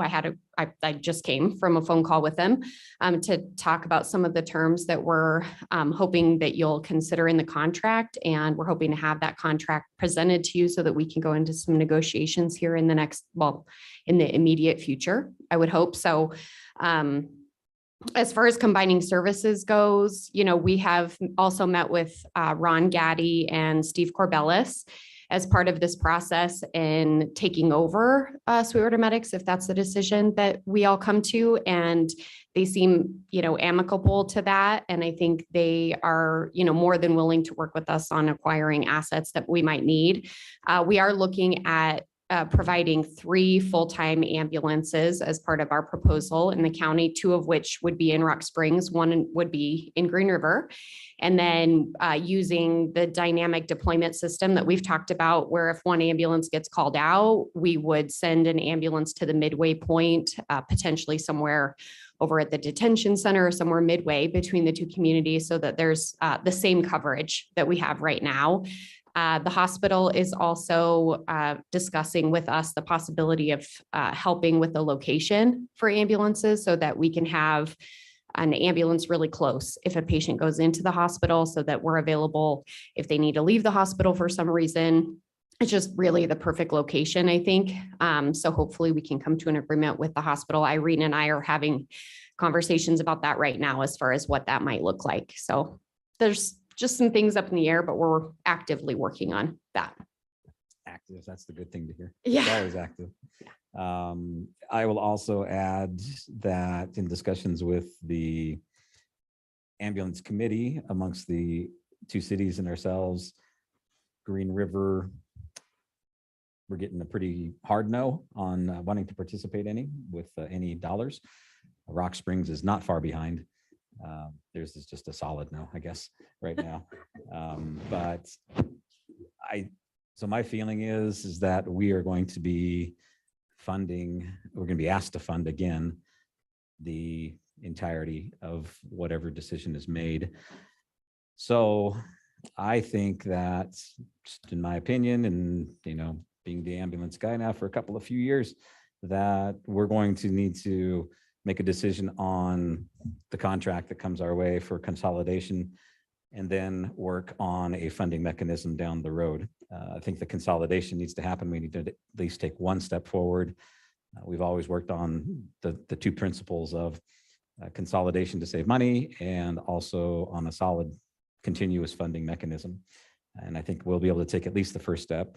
And as I have mentioned before, and you're probably aware of as well, there are 2 sources of funding from the state government this year for ambulance, for EMS.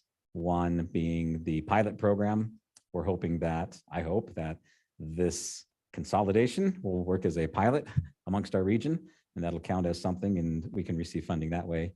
The other is the stabilization fund, where they're just going to be giving out dollars to try to keep ambulance and EMS afloat. Rules for either of those have not been written, and in the discussion last week that we had, it looks as though they are planning on something like May for writing some rules, June or July to approve some rules, and then letting us know after that. So it will certainly be after this budget season is over for us. We're going to have to approve a budget before we know anything about those funds, even if they're available, not, if we qualify, not, whatever. So it's going to be, in my mind, we need to move forward and press forward with what we can control and what we can do. We can't control the cities. We can't control the funding from the state or the ARPA. So it's back in our lap, and we've been here before, so we can handle it again. So that's where we're at, I think. Questions for Bailey or myself? Go ahead, Mark. Bailey, if we were to approve the contract for the unified services, would you be looking at, and I know you're working with medics and everything, there's been just a lot of conversation out in the community, so I want this to be public, but would there be conversations about you being able to employ their medics already that are already working with them, being able to potentially purchase some of their equipment and things like that? Yes, absolutely. I think it's an essential. Not only is it an option, it's an essential. We don't have endless supply of EMTs and paramedics in our community. These skilled positions are really critical to making the whole system work. So yes, and as far as acquiring and purchasing Sweetwater Medics assets, we've done 2 tours now with the partners there, and we're eager to be able to work through that and take some of the assets that we feel like are fair and, be able to use those to provide services in the community. And I mean, at the end of the day, we both believe that ambulance doesn't need to make a profit in this community. We just can't continue to lose money either. So I think it's just great that everybody's coming to the table and willing to work together, but staff is going to be the biggest component for us. So to be able to successfully do that will be really important. And that's one thing we've talked about with stabilizing the 2 services is just over the last, 30 years really, but just the unknown for ambulance staff moving forward. People are kind of getting out of the profession or they're leaving the area. And we really want to kind of stop that hemorrhaging from happening and offer people good long-term jobs where they can have benefits and, a retirement plan and the things that our current ambulance staff have. So we're eager to have those conversations with people for sure. Awesome. Thank you. Sweetwater now. I hope you heard that. Because I think that's important. There's just been a lot of concern in our community, especially with those who work with our first responders and know how passionate they are, how wonderful they are to work with. I have a previous coworker that reached out to me that was just, he had a heart attack and Sweetwater Medics was there to respond. They worked incredibly efficiently. They saved his life and he is with us still today because of their responses. And he reached out to me to share, that we absolutely need them in our community. And I want the community to know that we're not getting rid of these positions. We're not, getting rid of ambulance. We're not, we're trying to work together to make it more efficient, to make it better for the community. And we aren't getting rid of these positions. We need our medics, we need our first responders, and we appreciate the work they're doing. So thank you. Yes. Well said. Other questions? Yeah, Mr. Chairman, a couple. Yes. One for you. I just kind of want to reiterate and just make sure I got what you said. The ambulance committee has met and you do think the funding model will all fall on us is what you said. I would say about 110%. Yes. Okay. So I mean, it can change, but yeah, I mean, I guess, I since we have kind of conglomerated with them, I do think it's important to make sure that we continue to make sure that where they're at with that process too. And if we are going to be the funding model, then we need to make a decision and move forward. I also want to make sure that Commissioner Toman and Commissioner Schoenfeld have all the information, because I know Commissioner Toman made the first meeting when we were at Rock Springs City Hall, and Jeff and I made the second meeting. So they haven't got all the information that Jeff and I have had too. So do we need to maybe have that presentation concept to everyone to have all information? That was one piece. And then the second piece too, is I know in our contracts, we recently, and I'm not a real verbiage guy, we moved from ALS to BLS requirements in the ambulance. And was that right, Bailey? Is that what it was? That was in Sweetwater Medics contract you did. Okay. I wonder, and I know there is differences between the two. I wonder if we do need to look, and I don't know how much this would affect you guys, Bailey, if it was ALS in the contract, because that's something I've gotten from the people in the community, is the importance of knowing we have a higher level care in that ambulance. And so that's just something I've gotten from the community, and that's a question for you guys, if that's an even piece. And I want to be honest, as we make this decision, and I don't know if we'll make it today, it's a huge decision, because this has been a 30-year problem in Sweetwater County. And I'm going to be honest, I think what put us in a lot of trouble 2 years ago is we made a quick decision. And I know we haven't it's been elongated in the process, but I want to make sure as I always like to say, all our I's are dotted and our T's are crossed before we make a decision, because this is truly a decision that's going to impact every citizen in multiple ways, tax base and care base. So I guess going back, Bailey, if we were to look at something where it had to be an ALS model, is that something you guys could look at? Yes, absolutely. Our ambulance service is currently providing ALS services. And I don't know what the considerations were when you changed, or when it was changed from Sweetwater Medics perspective, but we don't see a challenge with that. We have as many paramedics on our staff as Sweetwater Medics does currently per call.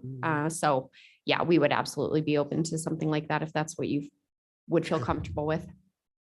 I think that the verbiage that changed was to not require that, but just to allow it if it was needed. And in the discussions with medics over the years, I don't believe that they've ever really gone to that model at all. I think they've stayed at the ALS, as have Castle Rock, if I'm remembering correctly.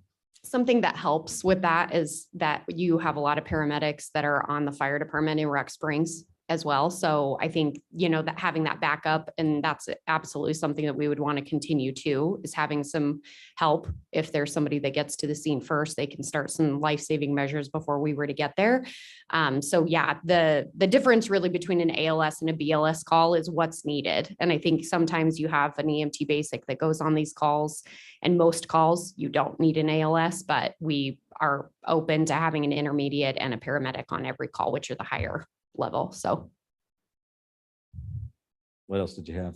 I guess the only other thing I have is and I don't have my information in front of me to be able to be super educated as I ask this question, but when we got the bill, when we got the concept at 1.8, I felt in some of that pro forma, there wasn't a lot of detail in some of those areas. And like I said, I don't have those. So I want to reach out to you, Bailey, and Dan as a board, and just be able to kind of look through my notes and ask those questions for more details, because I felt that there was some, I would say lack of information, but I need a little more details, as we know, and we're entering something that's $1.8 million.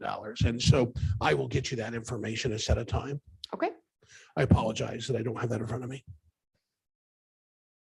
We will give you all the details that you need.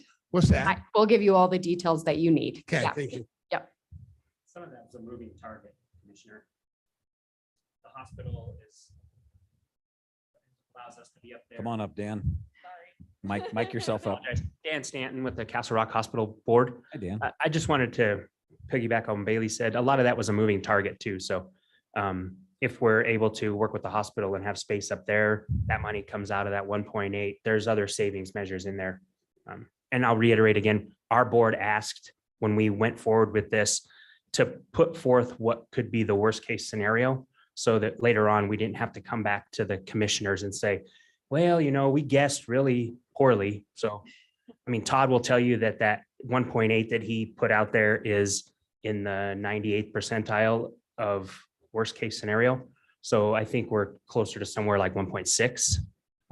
When we went through different numbers.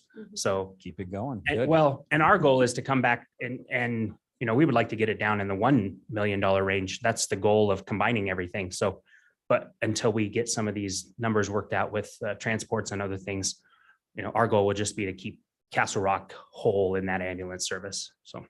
And I greatly appreciate the willingness to reconcile, whether it's, quarterly, annually, whatever it is, and open books and things. So I think this will be a much more transparent process than we've had in the past, and easier as a commission to understand where and the public, where the dollars are going and what they're going for, and to be able to plan for the future. I think we're on the right path. So if we could just get our partners in the cities to come along for the ride, I'm sure that would help us out. But I guess it's all tax dollars, right? Wherever. So any other questions? Well, I did listen to on Zoom the second presentation, at least 1 hour of it before I had to go to the PSC hearing. So I think I have most of that information. The only thing I would disagree with on Commissioner Lloyd is that it's not the amount of time that you study an issue, it's the thoroughness of it. And I think an example with the county fire is a good example of maybe if you could back up, and you guys have done more than your due diligence with Safe Tech. I don't have any questions about the research you've done. You're trying to be thorough. I just wish we could have backed up and had boots on the ground when we had our committee of a commissioner and the city, because we're policymakers, but we're not the dig out the facts and present the options. That I would have preferred to have seen some options based on a thoroughly vetted study of several options.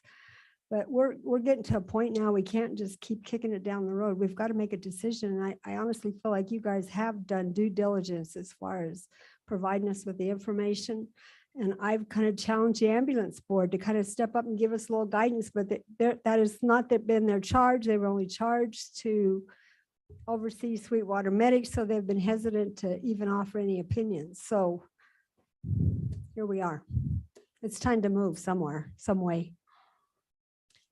If I could just speak to that, I do want to recognize that I think you as a commission, I mean, for us being a local ambulance provider here and able to keep these services moving in Sweetwater County, I think this commission has done the most. I've been the CEO of Castle Rock for almost 10 years now, and this is the most progress that we've had on the ambulance. So, I mean, we've sat in many, many, many meetings where there were a lot of different options presented over the years since Safe Tech came in 6 years ago, I think, and did their first study. So I think, it may seem sudden for people that are newer to the conversation, but I mean, Commissioner Smith and Commissioner Lloyd really did a lot to bring us back to the table and to try to move things forward, and you all working together to try to make sure that this can go through really, I think, is offering the solutions that the community needs. So if there's other options that you'd like to see, we're certainly willing to present those, but I do feel like this is the best one.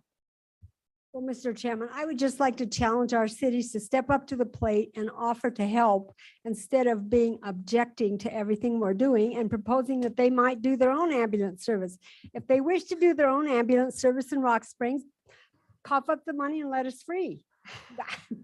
It's frustrating when you're trying to get a united plan moving forward, when you keep getting ideas thrown from the sidelines, but they're not willing to step up to the plate. And I'm sorry, that's the blunt version. I think once the price tag was seen amongst the city council, that also went by the wayside quickly once they saw how much that was going to be. Well, So any don't think amount it's is final. better than us having to fund the whole thing. Sure. And we've like I've gave a couple of different proposals and was also willing to hear any proposals back. And so far from Commissioner or Councilor Bushman and Councilor Robinson, it's been, the word from their councils has been no go so far as they work through the budget process as well. I'll keep asking, but we have to move forward. We've got to take care of our business, and right now this is our business, and we'll do our best to get together and bring things along, work things out for down the road. But we have a budget we have to do, they have to do the same. So we got to not leave people up in the air, hiring, jobs, all of that. We got to keep moving. Other questions or comments? Mr. Chairman. Yes. Thank you for working through this process for all of the time with us and for partnering with the hospital and with medics. And I know it's a lot, and I appreciate where we are now as compared to where we were just a year ago. So thank you. Thank you. So if fellow commissioners are okay with that, Bailey'd love to see, I know it's the contract should be proposed before our next meeting. Can that be sent to John and we can start that process? We'll not wait till our next meeting. Okay, is that okay with everybody? All right, let's do that. That was tab Z. We're on to executive session now. And we have a fairly full agenda of executive session. So not sure how long it will be, but we'll take, did we kind of have a lunch break already? We good? Yeah. Okay, Thank you for your diligence. very much so. Thank you. Do we need a break now, or would you like a break later in executive? What would you like? I'm good right now. The only thing I would do is a sandwich, so I can just open the door and grab. it. Okay, You can do that right let's reconvene at 10 after 5 minutes. Thank you. Oh, we need Wanna a go? motion to go into executive session, please. So moved. I'd so move. And I'll take a second.